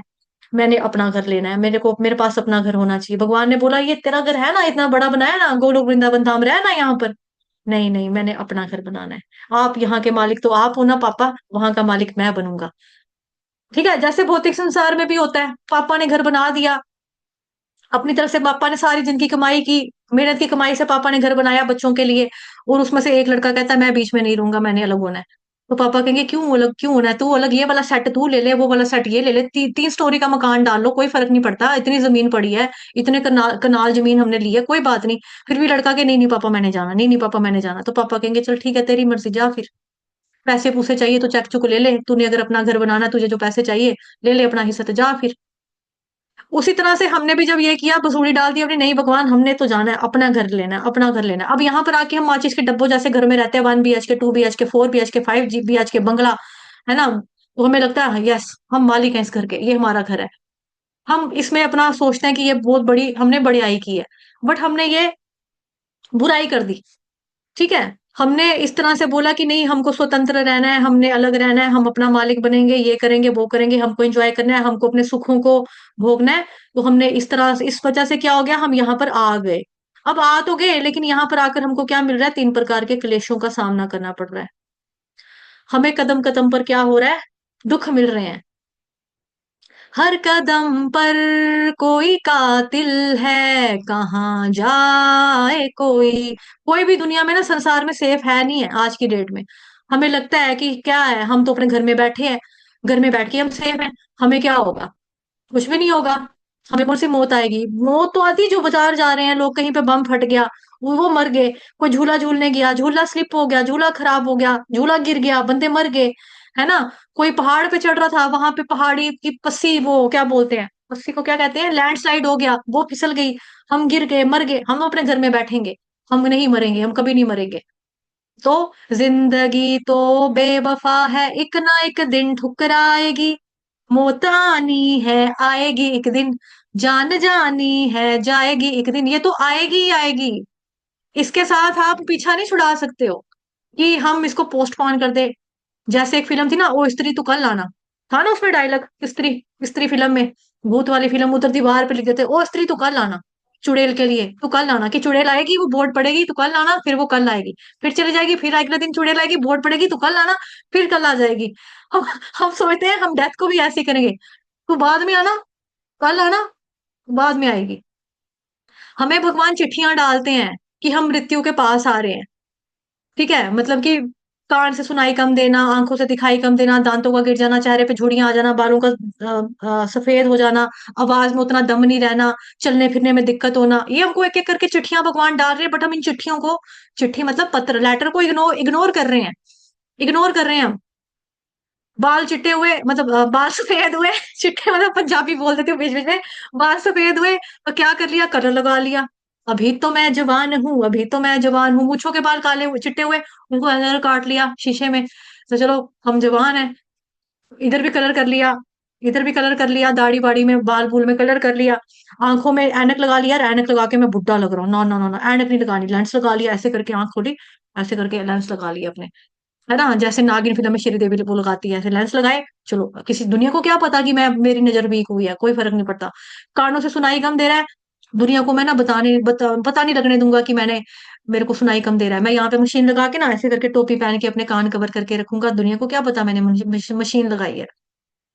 हम पल पल पल पल पल पल पल पल ना, ठगने की आदत है ना हमारी, हम ठगती हैं कि भाई हम तो जवान है, हम तो ये है, हम अच्छी डाइट खा लेंगे, हम योगा आसन कर लेंगे, और हम ये कर लेंगे अपना, एक अच्छा डाइटिशियन रखेंगे जो न्यूट्रिशन का एक्सपर्ट होगा, वो मेरी डाइट चार्ट बना कर देगा, तुम ये खाना ये खाना ये खाना, फ्लैक्स सीड खाना, चिया सीड खाना है, आप एवोकाडो फल खाना, ड्रैगन फ्रूट खाना, बूढ़े नहीं होंगे, हाँ ठीक ठीक ठीक ठीक, हम ये खाएंगे खाएंगे खाएंगे खाएंगे खाएंगे खाएंगे, चीकू नहीं खाना, उसमें शुगर, हाँ चीकू ये मेरे पास चीकू पड़ा है, भगवान का प्रसाद भी खाऊंगा ठहर के, एक मिनट को अलार्म बज रहा है, मैं फोन का बंद करके आई।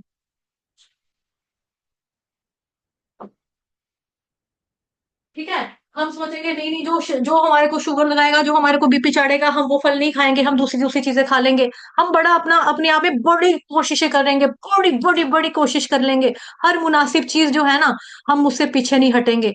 एंटी एजिंग सीरम आते हैं, एंटी एजिंग क्रीम्स आती हैं, रात को लगाकर सोओगे तो सुबह आप जवान लगोगे, झुर्रियां ये होंगी, मेकअप, ऊपर से मेकअप होता है आजकल, ये बेस लगा लो और चूड़ियां शुड़ियां सारी आपकी गायब हो जाती हैं। फिल्म में देखो ना, सलमान खान है, आपको लगता है यार ये तो अभी भी लड़का लग रहा है, लेकिन जब आप उसको रियल लाइफ, यार ये तो 60 साल का हो गया, तो बुढ़ा लग रहा है, तो वहां पर वो क्यों लगते हैं छोटे छोटे, because of makeup. Animal movie में आपने रणबीर कपूर की फिल्म देखी, 40 साल की उम्र था उसकी उम्र जब उसने वो पिक्चर बनाई, लेकिन स्कूल में वो किसका रोल कर रहा है, 18 साल के लड़के का, जब उसको नीलकपुर से पटाखे पड़ते हैं, जब वो स्कूल में बंदूक लेके जाता है, तो कितना मुंह बताया रणबीर कपूर का, इतना सा, तो वो कैसे हो गया, मेकअप से हो गया इतना सा मुंह उसका। शाहरुख खान का जो वो वाली फिल्म आई थी आपकी, फैन वाली, मैं तेरा जब्बरा जब्बरा फैन हो गया, उसमें शाहरुख खान कितना बड़ा था, कितना बुढ़ा, 55 साल का, बताया कितना, इतना सा बताया उसका मुंह की, ये 16-17 साल का लड़का है।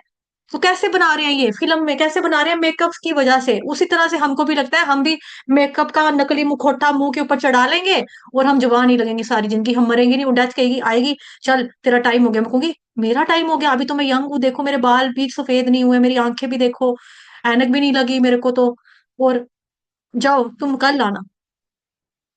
ऐसा नहीं होता, ऐसा नहीं होता, जो आया है वो जाएगा, आज नहीं तो कल सबका नंबर आएगा, किसी का नंबर पहले तो किसी का नंबर बाद में आएगा, लेकिन ये बात पक्की है कि नंबर जरूर आएगा।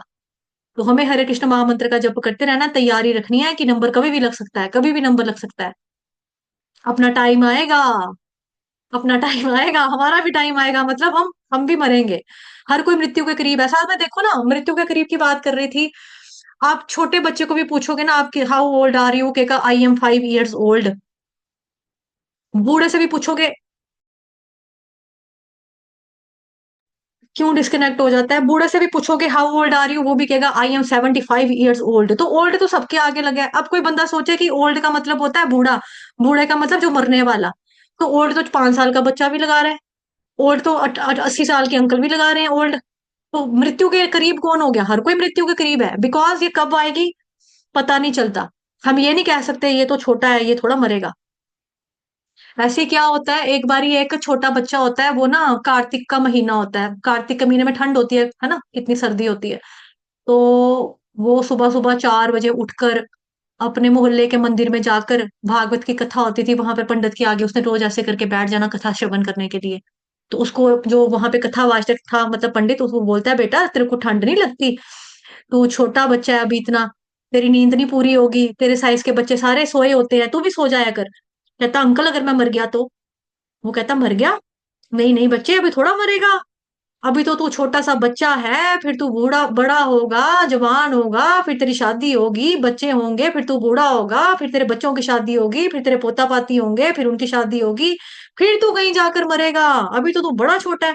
कहता अंकल आपको पता है मेरी मम्मा ना खाना पका रही थी चूल्हे के ऊपर, तो ना मेरी मम्मा ने मेरे को बोला कि बड़ी बड़ी लकड़ियां दे चूल्हे के अंदर, लकड़ी कम आग कम हो रही है, तो मैंने मम्मा को बड़ी बड़ी लकड़ियां दी और चूल्हे के अंदर में डाली, लेकिन ना अग्नि ने ना उन लकड़ियों को पकड़ा ही नहीं। फिर मम्मी ने बोला छोटी लकड़ियां डाल, फिर मैंने छोटी लकड़ियां डाली तो छोटी लकड़ियों को तो अग्नि ने फटाफट पकड़ लिया। तो कहने का मतलब क्या है कि वो छोटा बच्चा, छोटी लकड़ी कौन है? छोटा बच्चा, छोटी उम्र वाला, वो भी मर सकता है। ऐसा नहीं है कि बड़ा वाला ही मरेगा छोटा वाला नहीं मरेगा। ऐसा नहीं है कि जो बूढ़ा है बस इसका टाइम आ गया, ये तो बूढ़ा, इसके तो बाल सफेद हो गया, हाँ बस ये तो जाएगा जाएगा जाएगा, हाँ यही मरने वाला है, यही मरने वाला है, ऐसा नहीं होता। ये तो 2 साल का काका है बेचारा, ये तो 1 साल का बेबी है। बच्चे जो होते हैं जिन्होंने गर्भजून भुगतनी होती ना, गर्भजून भुगतते हैं, 8-9 महीने मम्मा के पेट में रहते हैं, बाहर आते ही कहीं मर जाते हैं, क्योंकि उन्होंने 9 महीने यातना कोख के अंदर सहनी होती है। वो सहन करते हैं जिसका जितना लिखा है। 1 दिन का बेबी, 1 घंटे का बेबी भी मर सकता है, जरूरी नहीं है बाहर आते ही मर सकता है, जरूरी नहीं है कि कोई नहीं मरेगा, मरेगा ही मरेगा, हर कोई मरेगा, यहाँ यहाँ आता ही मरने हैं इंसान। जो पैदा हुआ है उसकी मृत्यु निश्चित है, जो मरता है उसका जन्म निश्चित है, भगवान गीता में कहते हैं, है ना, ये पढ़ा था हमने। चलो, हाँ 3 प्रकार के क्लेशों की बात हम लोग कर रहे थे, आधि दैविक, आध्यात्मिक और आधि भौतिक। तो जो आध्यात्मिक क्लेश होते हैं ना, आध्यात्मिक क्लेश होते हैं ये दुख शरीर मन से उत्पन्न होते हैं, जैसे रोग बीमारियां चिंता बुढ़ापा क्रोध भय, ठीक है, ये सारे और मानसिक तनाव इत्यादि। फिर उसके बाद होता है आधि भौतिक, उसमें आता है ये दुख आपको अन्य जीवात्मा के प्राणियों से मिलते हैं, जैसे इंसान को इंसान से दुख मिल गया, कोई बॉस बड़ा सड़ा हुआ मिल गया, ससुराल वाले अच्छे नहीं मिले, पड़ोसी बेकार मिल गए, पशु पक्षी कीड़े, किसी ने काट लिया, कीड़े कूड़े ने आपको, मच्छर ने काट लिया, एनिमल ने काट लिया, सांप का काटना, दुश्मनों का कष्ट, अन्य जीवों के द्वारा उत्पन्न होने वाली पीड़ा, ठीक है। फिर होता है जी आपका आधिदैविक क्लेश। आधिदैविक क्लेश में आता है कि ये दुख आपको प्राकृतिक शक्तियों के द्वारा, मतलब नेचुरल डिसास्टर, जैसे भूचाल आ गया, बाढ़ आ गई, कोरोना, भूखमरी, महामारी, सूखा सूखा पड़ गया, ये सारा। फिर आ गया जी, यहाँ पे लिखा है वे उनका पालन करते हैं और समय आने पर किसी से प्रभावित हुए बिना उनका संहार कर देते हैं। वे इस भौतिक सृष्टि के बाहरी रूप से उसी तरह संबंधित है जिस प्रकार किसी सुगंध युक्त पदार्थ से संबंधित हुए बिना किसी सुगंधि का इंसान सेवन करता है। अतएव इष्टताहीन तत्व समस्त प्रयासों के बावजूद भगवान के पास तक नहीं पहुंच पाते। ठीक। अब भगवान स्वतंत्र है तो कैसे स्वतंत्र है ये बताया जा रहा है।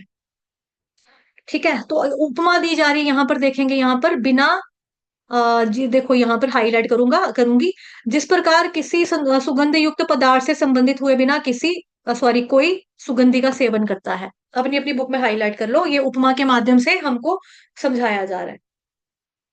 ठीक, भगवान कैसे स्वतंत्र है? तो जैसे फूल है तो फूल की खुशबू सूंघने के लिए फूल के अंदर प्रवेश करने की जरूरत नहीं होती, है ना। जैसे फूल है ना, मान लो ये फूल है, ये है पेंसिल बट आप सोचो ये फूल है। अब फूल को सूंघने के लिए मेरे को फूल के अंदर पूरा ऐसे करके घुसने की जरूरत नहीं है, क्योंकि जो फूल डालियों पे लगे हैं उसको उसको सूंघने, मतलब डाली है ना, वही डाली बोलेंगे, हाँ डालियों के ऊपर जो फूल लगे हुए हैं वो कैसे हमारे नाक तक खुशबू आ जाएगी? जब हवा का झोंका आएगा, जब हवा का झोंका उन फूलों को स्पर्श करेगा वही हवा का झोंका मेरे नाक को स्पर्श करेगा। यहाँ पे फूल लगे हैं, ठीक है, यहाँ पे ये अलग अलग फूल लगे हैं, इधर इधर ये 3 तरह के अलग अलग फूल लगे हैं, ऐसे हवा का झोंका आया, इनको टच किया, छूकर आया, छूकर आते आते मेरे नाक के पास आया, तो वही खुशबू जो है वो मेरी नाक पे आ जाएगी। तो मेरे को खुशबू आ जाएगी फूलों की कि हाँ भाई फूलों की खुशबू आ रही है ना, होता है मोतियों का फूल, गुलाब के फूल जब लगे होते हैं तो बहुत अच्छी खुशबू आती है। उसको सूंघने के लिए हमको उसके अंदर नाक नहीं पूरी घुसेड़नी पड़ती ऐसे ऐसे करके, हाँ सूंघो सूंघो सूंघो फूल की खुशबू खुशबू, ऐसा नहीं होता, हम दूर रहकर भी खुशबू सूंघ सकते हैं। उसी तरह से भगवान जब इस जगत की संरचना करते हैं तो वो दूर बैठे बैठे कर सकते हैं, उनको आकर घुसने की, प्रवेश होने की, ऐसे करके मिस्त्री की तरह बनाने की जरूरत नहीं है कि ये लक्कड़ बनाई, ये दरवाजा बनाया, यहाँ पर कील लगाने के लिए, इनकी फोटो लगाने के लिए कील ठोक देते हैं, यहाँ पे पर्दे लगा दे। भगवान को इन सब चीजों की जरूरत नहीं है, भगवान ने बना दिया। भगवान ने बना दिया, पेड़ बना दिए, पौधे बना दिए, झरने बना दिए, नदियां बना दी, पहाड़ बना दिए, पर्वत इत्यादि सब बना कर दिया भगवान ने, बादल, है ना। 9 चैप्टर में हमने पढ़ा, 15 चैप्टर में हम पढ़ते हैं इसके बारे में, प्रकृति से रिलेटेड कितनी सारी चीजें हैं। गामा विश्व च भूतानि यदादित्य गतं तेजो जगत भासयते अखिलम यच्चंद्रमसि यच्चाग्नौ तत्तेजो विधिमामकम् गामा विश्व च भूतानि धारयाम्यहमोजसा पुष्णामि चौषधि सर्वा सोमो भूत्वा रसात्मकः। सारा हमने 15वें अध्याय में भी पढ़ा है ना, ये सारी चीजें कि भगवान ने कैसे कैसे कैसे कैसे बनाया। और जो हम रोटी खाते हैं वो रोटी पचाने वाला भी आपको मैं हूँ, सब कुछ भगवान ने बता दिया। तो ये डिजाइन भगवान कैसे कर रहे हैं, ये अंदर रहकर, मतलब कि दूर रहकर भी भगवान कर रहे हैं। अब जैसे माँ और बच्चे का रिलेशनशिप होता है, माँ कितनी जल्दी आसक्त होती है, तूने में तुझे मतलब कोख में रखती है ना, फिल्म में गाना भी है, तूने मेरा दूध पिया है तू बिल्कुल मेरे जैसा है। माँ ये कह रही है, पापा कह रहा है तुझ में है खून मेरा, तुझ में है खून मेरा, तू बिल्कुल मेरे जैसा है। पापा कह रहे हैं मेरा खून है इसलिए मेरे जैसा है, माँ कह रही है मेरा दूध पिया इसलिए मेरा जैसा है। लेकिन भगवान ने ये खून और दूध वाला प्रोसेस खुद डाला है, खुद डाला है ये भगवान ने। माँ के अंदर जब बच्चा जा रहा है, प्रवेश कर रहा है, बच्चे को माँ के पाइप के थ्रू सारा खाना पहुंच रहा है, माँ खा रही है लेकिन बच्चे को मिल रहा है। ये किसने बनाया? ये तो भगवान ने बनाया। सारा सिस्टम देखा जाए पीछे पीछे से तो भगवान ने बनाया। यहाँ पर आकर हम लोग कह रहे हैं तुझ में है खून मेरा, तू बिल्कुल मेरे जैसा है। यहाँ पर आकर हम कह रहे हैं ये तो मेरे अपने पापा की कार्बन कापी, है ना। यहाँ पर हम लोग ऐसे खुश होते हैं कि मेरी तरह मेरा बेटा, मेरी तरह मेरी बेटी, मेरी तरह इसका नेचर, मेरी तरह इसकी शक्ल, मेरी तरह नैन नक्श। यहाँ आके हम इस तरह से सोचते हैं। बट सोचो पीछे पीछे पीछे पीछे जाएंगे जाएंगे जाएंगे तो कहाँ से आ रहा है बच्चा, भी कहाँ से आ रहा है? अगर ऐसा ना हो तो दुनिया ये ना बोले ना, जब भगवान बच्चा देगा तब हो जाएगा। क्या बात है, आपके घर बच्चा नहीं हो अभी तक कोई भी? भगवान की मर्जी क्यों कहती फिर दुनिया भगवान की मर्जी? सो जाओ, कर लो अपनी मर्जी से बच्चा पैदा, नहीं हो रहे तो क्यों नहीं हो रहे? देने वाला भगवान है, नहीं दे रहा, उनकी मर्जी है, नहीं नहीं कर रहे, ठीक है। और जब दिया तो भगवान ने बच्चे का चुग्गा, दाना चुंगा जो भी है, कैसे बच्चा खाएगा पेट के अंदर रहते हुए, सांस कहाँ से लेगा, सब कुछ भगवान ने दिया। और सोचो ऐसी रचना कि साथ में पॉटी पड़ी है, साथ में बच्चा भी लेटा हुआ है, और उसके मुंह के अंदर आंखों नाक की कहीं पॉटी नहीं जा रही है, वो एक प्लास्टिक की थैली में लिपटा हुआ है, अपने आप को कवर करके, कपड़ा है मतलब उसके अंदर लगा हुआ अंदर में। एक कोई रचना कौन कर सकता है? भगवान कृष्ण कर सकते हैं। फिर भी हम क्या करते हैं, मेन क्या बना दिया भगवान ने, पेड़ किसने बनाया, ये गर्मी किसने बनाई, ये सूरज किसने बनाया, चंद्रमा क्यों बना दिया? फिर भी हम ऐसे ही सोचते हैं, ये दुनिया क्यों बना दी, ये किसने बनाया, दुनिया वाले क्या तेरे मन में समाई, काहे को दुनिया बनाई, इतनी बुराई इतनी गंदगी है दुनिया में। तो सोचो कि हमारी सोच से नहीं बढ़ रही है। रूपा माता जी शायद सच में सोच रही है, वो सच्ची बेचारी ऐसे ही बैठ गई हुई है। रूपा माता जी ना वाकई ना सोचने वाली मुद्रा में चली गई है ऐसे करके। रूपा माता जी सुन रही है ना, रूपा माता जी सचमुच में सोच रही है ऐसे करके कि वाकई सोचने वाली बात है ये तो, कि क्या बनाया, कैसे बनाया, संरचना कैसे हो गई है। तो यही चीज है कि हम लोग जब सोचते हैं, करते हैं ना, पीछे पीछे जाएंगे। पूर्ण प्रश्न पूर्ण उत्तर जो बुक है प्रभुपाद जी की, स्मॉल बुक, अगर उसको पढ़ेंगे तो उसमें प्रभुपाद सब बता रहे हैं। आप बोल सकते हो कि ये पानी आया, पानी से ये मकान मैंने बनाया, मकान बनाने के लिए क्या चाहिए, रेत चाहिए, बजरी चाहिए, सीमेंट चाहिए, पानी चाहिए। पानी कहाँ से आया? भगवान से आया, है ना। भगवान कह रहे हैं कि वर्षा को रोकने वाला मैं हूँ, वर्षा को कंट्रोल करने वाला मैं हूँ, वर्षा को छोड़ने वाला मैं हूँ, कितनी बाढ़ लानी है बाढ़ लाने वाला मैं हूँ, कंट्रोल करने वाला मैं हूँ, सुखाने, सूरज मेरी तरफ से चलता है, सूरज को कंट्रोल करने वाला मैं हूँ। वो सारा कुछ भगवान से ही आ रहा है ना। अगर हम बोले नहीं, रेत बजरी, पहाड़ है, पहाड़ है, पहाड़ियों की चट्टान है, इनको तोड़ के पत्थर बनता है, और पतला पतला पतला पतला कर दो बजरी बनेगी, और पतला पतला पतला पतला पतला पतला पतला कर दो रेत बन जाएगी, सीमेंट बन जाएगा। ये कहाँ से आ रहा है? पहाड़, पहाड़ किसने बनाया? कृष्ण भगवान ने बनाया। बारिश कृष्ण भगवान ने बनाई। सबको तो भगवान ने बनाया, फिर हम किस बात का घमंड करते हैं? तो भगवान तो ये कह रहे हैं गीता में, जो रोटी भी आप खाते हो रोटी पचाने वाला भी मैं हूँ। चतुर, कौन सा श्लोक है, कौन बताएगा? 15वें अध्याय का। 4 तरह की रोटी खाना जो आप खाते हो, वो खाना भी पचाने वाला आपको मैं हूँ। भाव में निताई दास प्रभु है कक्षा में, ऐश्वर्या माता जी है क्लास में। 15वां अध्याय किस किसने लर्न किया था? निवेदिता माता जी आपने भी लर्न किया हुआ है। अभी मैं शक्ल, तभी मैं कहती हूँ कैमरे ऑन करोगे ना तो मुझे याद रहेगा किस किसने। ऐश्वर्या माता जी, याद नहीं है 15वें अध्याय का श्लोक? खाना, 4 तरह का नहीं खाना माता जी। पचाने वाला मैं हूँ। पचाम्यन्नै चतुर्विधम। हिंट भी दे दिया। पचाम्यन्नै चतुर्विधम।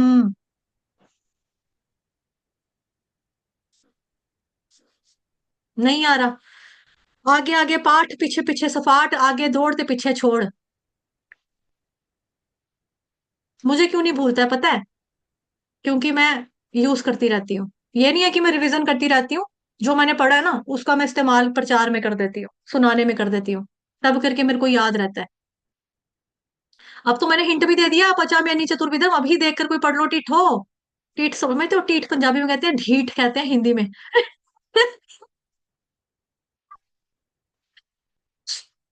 कौन सुनाएगा? नीतू चौहान माता जी बुक तो ढूंढ रही है, फ्लोरा फलारी तो लगा रही है पन्ने पे लगे, लबा नहीं लबा। मिला? मिल गया तो गाओ। देखो गाने को मैं भी गा सकती हूँ, लेकिन मैं आपको मौका दे रही हूँ ताकि आपका दिमाग यूज हो, एक्टिविटी थोड़ी सी हो और आपको थोड़ा पढ़ो। ढूंढ रही हूँ माता जी, मिल नहीं रहा। ढूंढेंगे तो गिर जाएगा, ढूंढेंगे तो मिल जाएगा। गीता गुप्ता माता जी ने ढूंढ लिया है। हाँ माता जी गाओ। अहम वैश्वानरो भूत्वा प्राणिनां देहमाश्रितः प्राणापान समायुक्तः पचामन्नै चतुर्विधम्। हम्म। ठीक बोलिए है, तो माता हम जी। फिर भी हम घमंड करते हैं।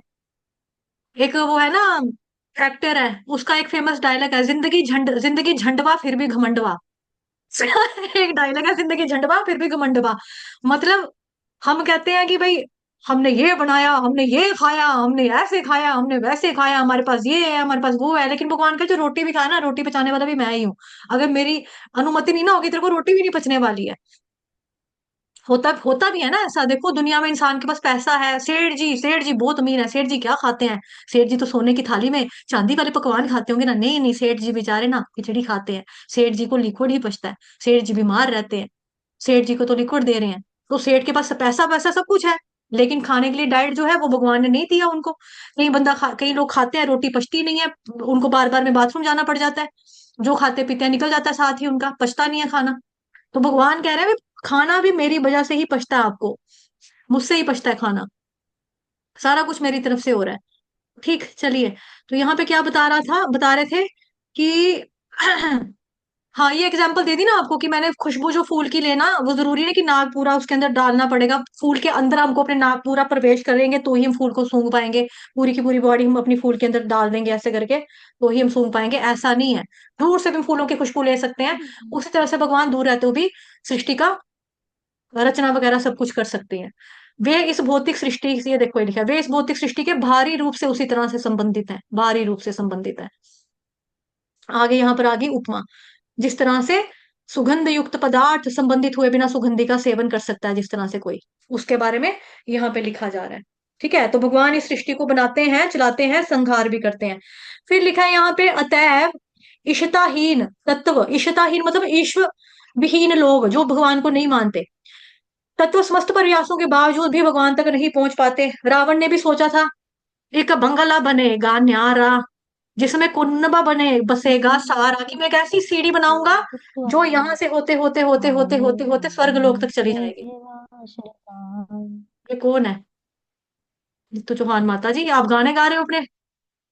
हैं, मैं समझा रही हूँ, रावण का एग्जाम्पल लिए अपना गाना गा रही है अपना एक मजे से। तो रावण ने क्या किया था? सीढ़ी बनाई कि ऐसी सीढ़ी बनाऊंगा जो सीधा स्वर्ग तक जाएगी।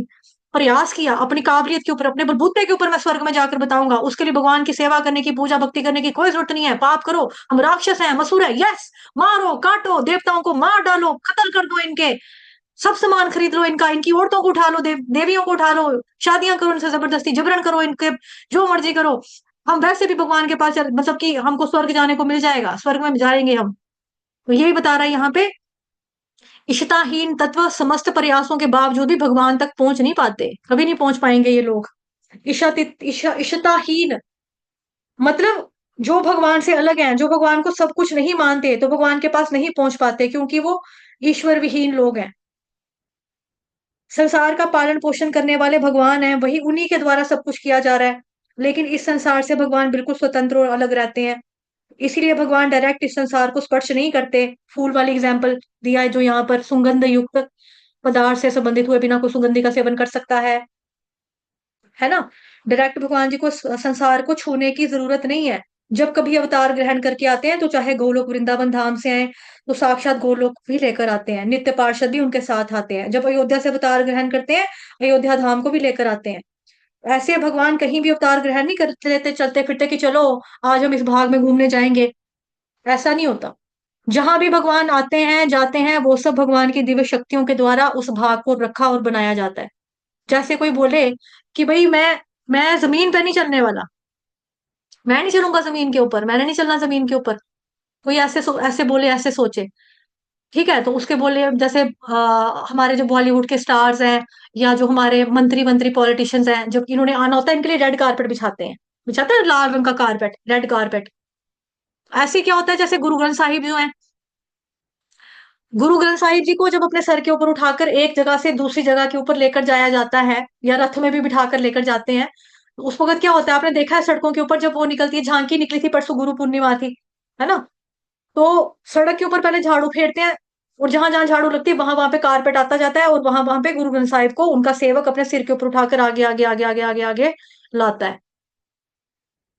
है ना। तो जी उसी तरह से क्या होता है, भगवान जब इस संसार में आते हैं तो उनकी अंतरंगा शक्ति से ही सारी सृष्टि का निर्माण होता है। और भगवान उस क्रियाओं को हमारे सामने अपनी कृपा शक्ति के द्वारा प्रदर्शित करते हैं, और हमें लगता है कि इस संसार में सब क्रियाएं भगवान के द्वारा की जा रही हैं, चाहे जन्म का हो या कर्म का हो। लेकिन भगवान वास्तव में क्या है, दिव्य है। जन्म कर्म च में दिव्यम। वही पालनहार है, वही सृजन करता है, वही संहार करता है। जैसे पुष्प की सुगंध लेने के लिए उसको छूने की जरूरत नहीं होती, दूर से सूंघ लेता है। वो जो ईशताहीन तत्व है भगवान तक कभी नहीं पहुंच पाते। क्यों? क्योंकि भगवान का जन्म कर्म जो है वो दिव्य है। जो इस बात को समझेगा वही भगवान को तत्व के रूप में जानेगा। ठीक है। ओ कल हम पढ़ेंगे 37 नंबर का श्लोक, और शाम को मिल लेंगे, शाम को आपसे भगवत गीता पहले अध्याय का दूसरे नंबर का श्लोक की चर्चा करेंगे। ठीक है, समझ में आ गया, स्पष्ट हो गया ना स्पष्ट सबको? किसी का कोई प्रश्न इस टॉपिक से रिलेटेड? बस एक दो दिन तक मेरी क्लास लग जाएगी, फिर मैं इतना टाइम नहीं दे पाऊंगी मॉर्निंग क्लास में। मॉर्निंग क्लास में फिर घंटे भर में मुझे अपना कंप्लीट करके जाना है। ठीक है, अभी तो मैंने डीपीए में बता दिया सारा कुछ, एक एक चीज। क्लियर हो गया सबको? किसी का कोई प्रश्न नहीं है? ओके, तो अपने अपने दोस्तों को इनवाइट करो। ठीक है, यहाँ पे लिंक दिया है मैंने, क्यूआर कोड भी डाला हुआ है उसका। आज मैंने ना यूट्यूब की पोस्ट के ऊपर क्यूआर कोड डाला, क्योंकि कुछ डिवोटीज यूट्यूब पे मैसेज कर रहे थे कि ना लिंक काम नहीं कर रहा व्हाट्सएप का। तो मैंने वहां पे उनको वो डाल दिया था, क्या बोलते हैं आपका, क्यूआर कोड। तो आप लोग भी देखो, अपने दोस्तों को बुलाओ, इनवाइट करो, फ्री की क्लासें हैं। कृष्ण के बारे में सुनना, रोज सुनना। देखो हम लोग जो इकट्ठे होते हैं ना, ये चीज भी देखो, आज के सेशन में ये चीज भी क्या है कि अगर मैं बोलूं कि रोज ना हम एक इंसान के बारे में ही चर्चा करेंगे, रोज एक इंसान के बारे में चर्चा करेंगे, मानो हम रोज सोचें कि रोज ना सर्वांग सुंदरी माता के बारे में चर्चा होगी क्लास में, तो कौन आएगा? कोई एक दिन आएगा, दो दिन आएगा, ग्लोरिफिकेशन सुन लेते हैं, बेचारी ने क्या क्या कितनी सेवाएं करी, चलो सुन लेते हैं, है ना, आखिर में पढ़ाती, चलो सुन लेते हैं। 2 दिन आ जाएगा, 3 दिन आ जाएगा, 4 दिन।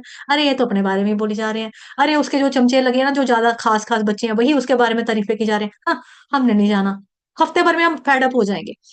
लेकिन यहाँ पर हम रोज नियमित रूप से इतने सारे लोग सुनने के लिए आ रहे हैं, कथा सुनने के लिए आ रहे हैं। क्यों आ रहे हैं? क्योंकि कृष्ण भगवान जी की कथा हो रही है। और डेली हम बड़े मतलब शिद्दत के साथ चित्त लगा के, टाइम के हिसाब से, टाइम की पंचुअलिटी के हिसाब से, 6 बज गए, मैं 5 मिनट पहले अलार्म लगाएंगे, यहाँ 6 बज गए, चलो चलो चलो क्लास में चलते हैं, है ना, हम फटाफट पहुंचते हैं, क्योंकि कृष्ण के बारे में सुनने को मिल रहा है। तो इसी तरह से आपको लोगों को क्या करना है, कृष्ण के साथ जोड़ना है, आपको प्रचार करना है। नहीं होता, यहाँ लेकर आओ। क्योंकि गीता में हमने पढ़ा, भगवान ने गीता में बोला ना कि मुझे मेरा फेवरेट कौन है, जो मेरे उपदेश का प्रचार करता है। आप कोई सोचे मैं प्रचार नहीं कर सकता, तो पढ़ लो, अध्ययन कर लो। मैं अनपढ़ हूं, मैं पढ़ नहीं सकता, तो श्रवण कर लो। मैं श्रवण भी नहीं कर सकता, तो दूसरे को तो लेकर आओ साथ साथ में, श्रवण तो करेगा। तो भी भगवान कह रहे वो भी मेरा फेवरेट है, जो श्रवण करेगा, वो जो दूसरों को इंस्पायर करेगा कि श्रवण करो, सुनो। तो आप इतने सारे लोग हैं, एक एक भी लाओ तो सोचो, है ना, लाना चाहिए। इतना तो करना चाहिए आपको। हाँ जी, नीतू चौहान माता जी, आप बोलो, मैं 1 मिनट आएंगे, फोन लेके प्रभु जी को फोन करना है। बोलो माता जी, बोलो, अनम्यूट हो। जी माता जी।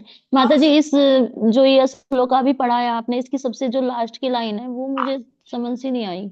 ईशताहीन मतलब ईश्वर विहीन लोग जो हैं वो भगवान के पास नहीं जा पाते। ईश्वर विहीन, मानो ये ईश्वर है, ये भगवान है, ये मैं हूं, मैं इनसे विहीन हूं, तो मैं इनके पास कहाँ से जाऊंगी? मैं इनके पास कब जाऊंगी? जब मैं भक्त बन के जाऊंगी, माथा टेकूंगी तो जाऊंगी ना। ईश्वर विहीन लोग जो भगवान को भगवान नहीं मानते, या जो भगवान को सब कुछ नहीं मानते, सर्व कारण कारणम नहीं मानते, उनकी इस सत्ता को नहीं समझते या मानते, वो उनके उनसे क्या रहते हैं? विमुख रहते हैं, भगवान जैसे विमुख रहने वाले लोग, ईश्वर विहीन लोग, ईश्वरहीन लोग, जिनकी जिंदगी में भगवान है ही नहीं, जो अपने आहार निद्रा भैया मैथुन च में ही लगे हुए हैं, वैसे वाले टाइप के लोग। सही है, आया समझ? ठीक है माता जी, थैंक यू माता जी। जी माता जी। हरे कृष्णा ब्रज प्रभु। और किसी का कुछ?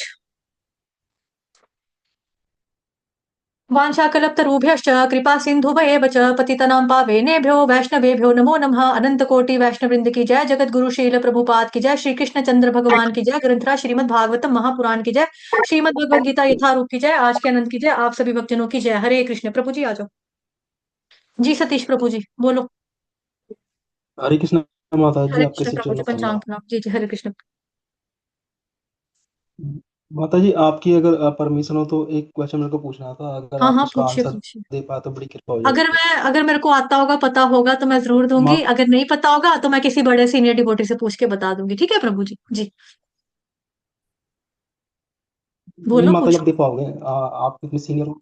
जी माता जी, जैसे कि वैसे आपने कहा कि भगवान ने भौतिक भौतिक जगत हमारी इच्छा की पूर्ति के लिए बनाया है।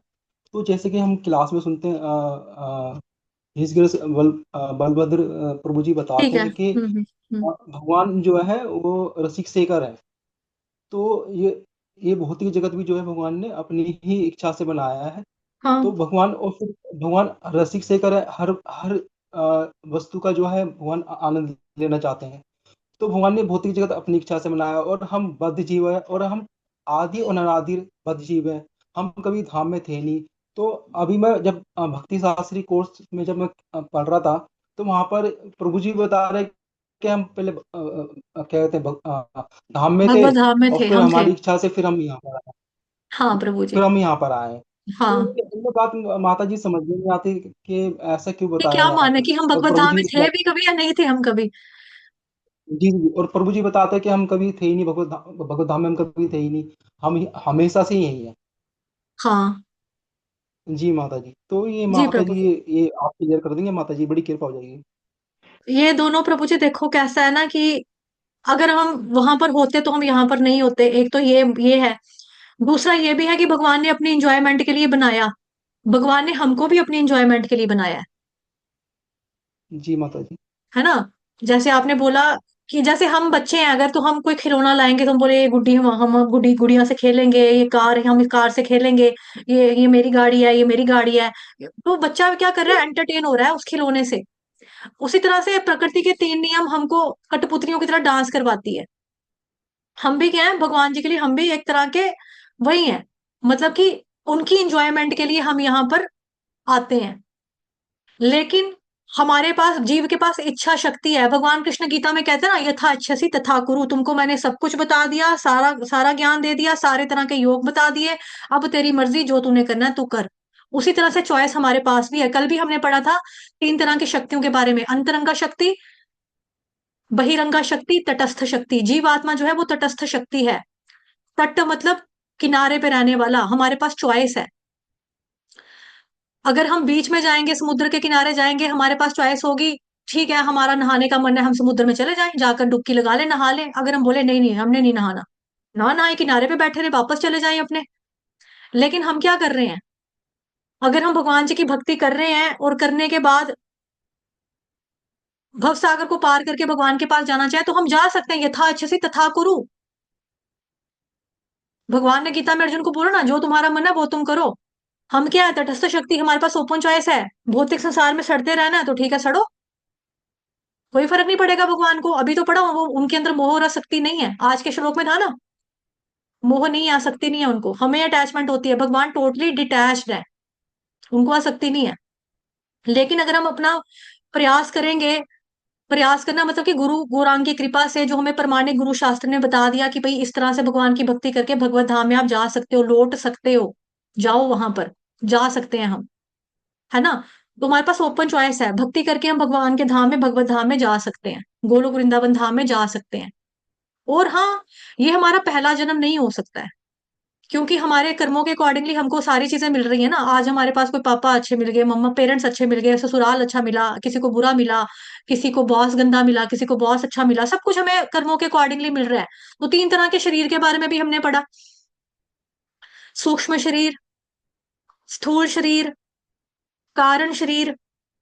कल हमने नारियल के उदाहरण से भी समझा कि नारियल कैसा होता है। नारियल की जो गिरी होती है उसके अंदर चिपकी होती है मन बुद्धि अहंकार, उसी तरह से सिमिलरली वैसे चिपके होते हैं। चाकू से भी हम नारियल की गिरी को निकालते हैं, निकलती बड़ी मुश्किल से है।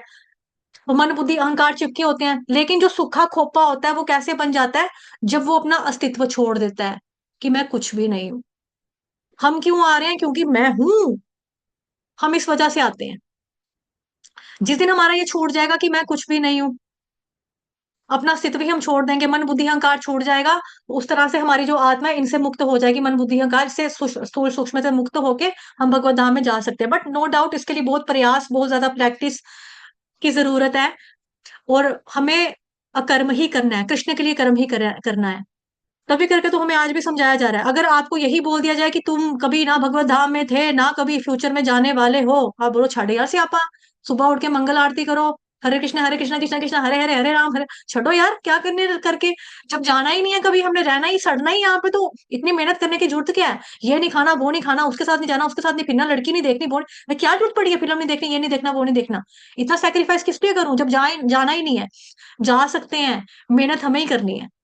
तो ऐसा नहीं है कि हमारा ये पहला जन्म नहीं है। भगवान कृष्ण गीता में कहते हैं ना, मेरे और तुम्हारे अनेक जन्म हो चुके हैं, लेकिन फर्क सिर्फ इतना है कि तुम्हें कुछ भी याद नहीं है, लेकिन मुझे हर एक चीज का याद है।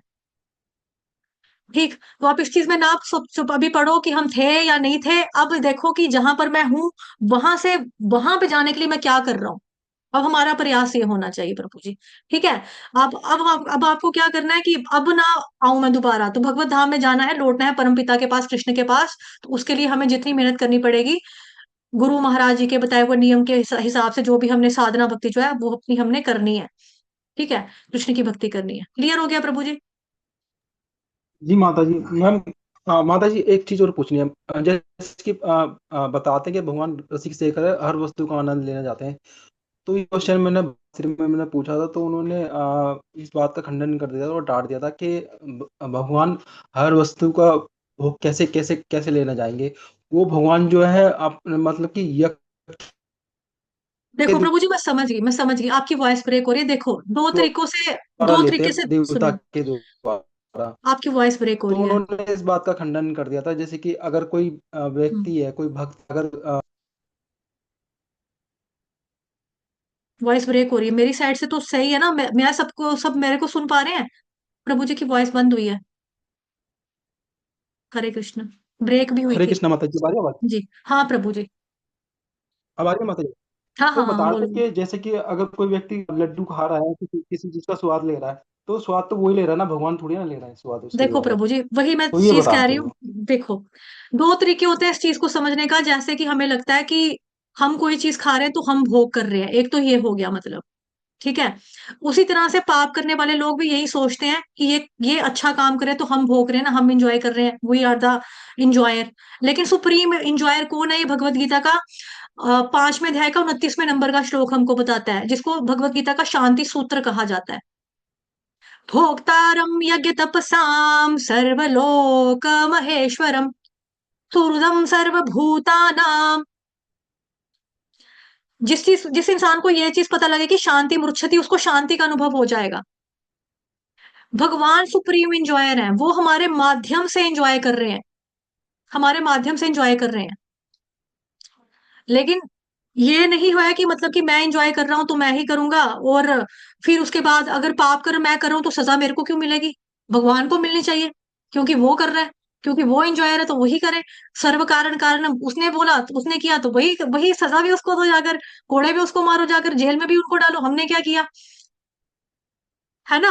आप अभी यही यही चीज सोच रहे ना, लेकिन ऐसा नहीं है। हमारा कारण शरीर है, हमारा सूक्ष्म शरीर है, मन बुद्धि अहंकार वाला स्थूल शरीर है, हम उसके अकॉर्डिंगली हम कर्म कर रहे हैं। अंदर आत्मा बैठी है लेकिन मन बुद्धि अहंकार उसको चिपके हुए हैं। श्रोत्र चक्षु स्पर्शनई च रसनं घ्राणमेव च अधिष्ठाय मनश्चायं विषयानुपसेवते। आंख कान नाक मुंह ये एंजॉय कर रही है, किसके बलबूते, किसके इशारों पे नाच रहा है, मन के इशारे पे नाच रहा है। मन नचाने वाला है इनको, मन इनका उस्ताद है, ये इसके शागिर्द हैं, चमचे हैं इनके, स्टूडेंट है इनके इंद्रियां, लेकिन नचाने वाला मन है। और फिर हम कहेंगे करेंगे हम, भरेगा भगवान। उनको पूछो जाकर, उनको पकड़ो, सर्व कारण कारण। वो बोलता है गीता में, मेरी मर्जी के बिना पत्ता भी नहीं हिलता, जाओ पकड़ो उनको, हमें क्यों सजा दे रही है। लेकिन करने वाले हम कर रहे हैं ना, हमारा मन किया, मेरा मन कर रहा है आज मैं समोसे खाऊं, मेरा मन कर रहा है आज मैं पिक्चर देखने जाऊं, मन तो हमारा कर रहा है। फिर कसूरवार भगवान क्यों हो गए। भगवान तो गीता में कह रहे हैं यथाचसी तथा कुरु, सब कुछ बता दिया, सब बता दिया, अब जो तुम्हारी इच्छा है वो तुम करो। तो हमारा मन, हमारी बुद्धि हमने कृष्ण की सेवा में लगानी, तभी तो बोला जाता है ना, मन बुद्धि अपनी समस्त इंद्रियों को भगवान कृष्ण की सेवा में लगा दो। सर्वोपाधि विनिर्मुक्तम तत्परत्वेन निर्मलम ऋषिकेश सेवनम भक्ति रुच्यते। कि मैं इंजीनियर हूं, मैं डॉक्टर हूं, ये मैंने किया, ये मैंने बनाया, ये घर मैंने बनाया, मालिक मैं हूं, इन सभी डेजिग्नेशन से मुक्त हो जाओ, मिट्टी हो जाओ। सर्वोपाधि विनिर्मुक्तम तत्परत्वेन निर्मलम, फिर कहाँ जाना है, ऋषिकेश सेवनम भक्ति रुच्यते। अपनी समस्त इंद्रियों को जब हम भगवान की सेवा में लगा देंगे, हमारी इंद्रियां ऑटोमेटिकली शुद्ध हो जाएंगी। मन हो, बुद्धि हो, अहंकार हो, ज्ञान इंद्रियां हो, कर्म इंद्रियां हो, जब तक भगवान की सेवा में नहीं लगेंगी तब तक ये शुद्ध होने वाली नहीं है। आंखों से भगवान जी को देखना, उन्हीं आंखों से लड़कियों को ताड़ना, लेकिन हम सोचेंगे नहीं, ये आंखें मेरे को गंदगी देखने के लिए नहीं मिली है, ये आंखें मेरे को मिली हैं भगवान जी का दर्शन करने के लिए। ये आंख इंद्री लगी ना आपकी भगवान की सेवा में। नाक मिली है सूंघने के लिए, क्या बनाया है? हाँ हाँ मीट बनाया, बड़ी अच्छी खुशबू आ रही है, लेकिन हम कृष्ण भगवान जी के चरणों में चढ़ी हुई तुलसी सूंघेंगे, क्या हो गया, इंद्रियों को, नाक वाली इंद्री लग गई भगवान की सेवा में, भगवान जी के चरणों में चढ़ा हुआ फूल सूंघा, भगवान जी के चरणों में चढ़ी हुई तुलसी सूंघी, नाक वाली इंद्री लग गई। कानों का मतलब है श्रवण करना, सुनना, तो हम गाने भी सुन सकते हैं, किसी की गालियां भी सुन रहे हैं लोग, क्या और पड़ोस में अंकल की क्या लड़ाई लगी है, वो अंकल क्या बोल रही है, रोटी नहीं बनाती उनकी बीवी, हम ये भी सुन सकते हैं।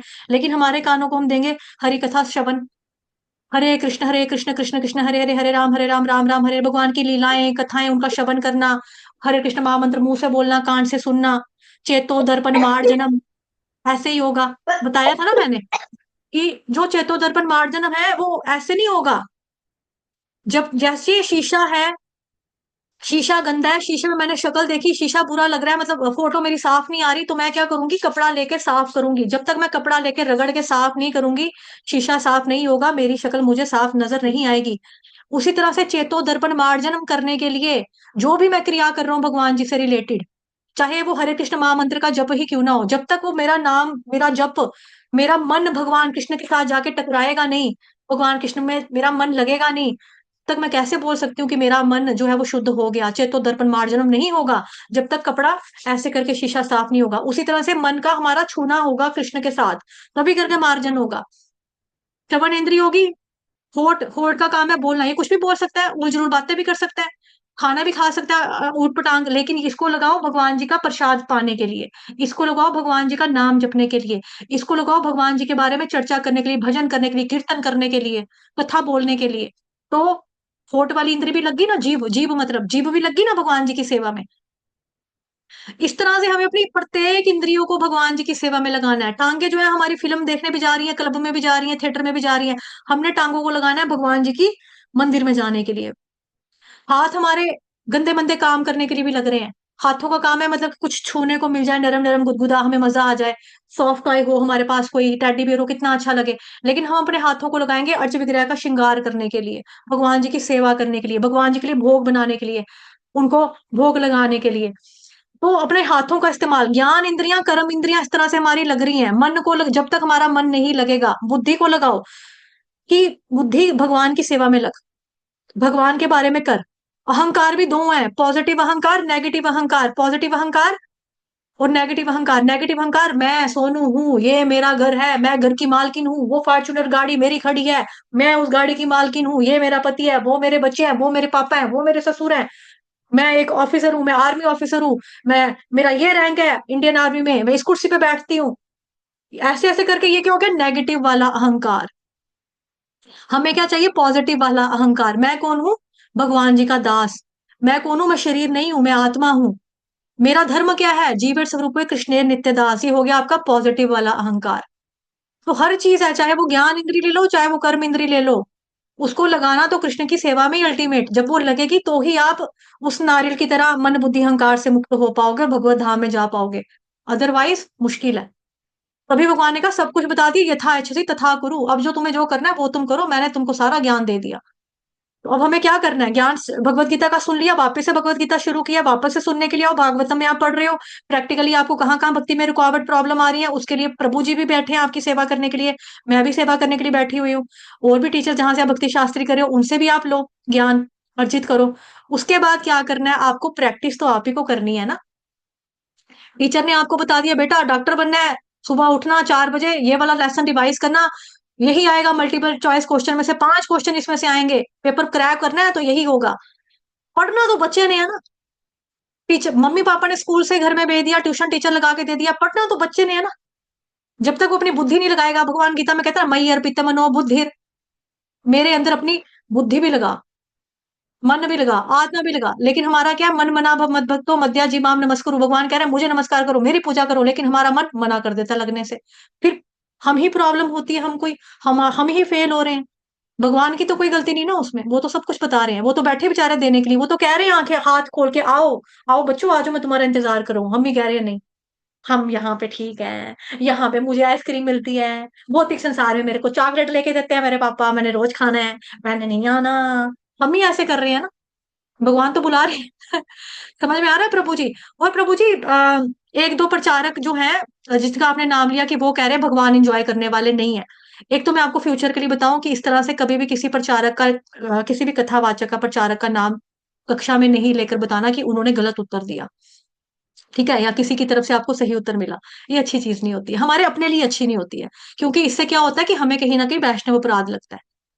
ठीक है। अभी कई टीचर्स होते हैं, बट जबकि ये टीचर में ऐसा नहीं होना चाहिए। टीचर्स में ऐसा होना चाहिए कि जैसे आप, अब मैं आपको मैंने पहले ही बोला, अगर मुझे आता होगा आंसर तो मैं उत्तर दूंगी, नहीं आता होगा तो मैं किसी बड़े से पूछ के, सीनियर डिवोटी से पूछ के आपको आंसर दूंगी। लेकिन कई टीचर्स क्या करते हैं, उनको आता भी नहीं होता तो वो कुछ का कुछ ही गलत बता देते हैं। जैसे कुछ दिनों पहले की बात है, एक कक्षा में पूछा गया कि जो भी ये साधु संत जाते हैं, इनका है ना शरीर छोड़ते हैं, तो इनको दफनाया जा रहा है, मतलब समाधि दी जा रही है, और इनको नमक के साथ क्यों डाला जा रहा है। तो उधर प्रभु जी जो थे उन्होंने बोला इनको नमक के साथ इसलिए डाला जाता है क्योंकि ये हमारे लिए पूजनीय है, ये हमारे भक्त हैं, बड़े हैं, इसलिए स्वामी जी थे, इसलिए इनको नमक से डाला गया। बट वास्तविकता ये नहीं है।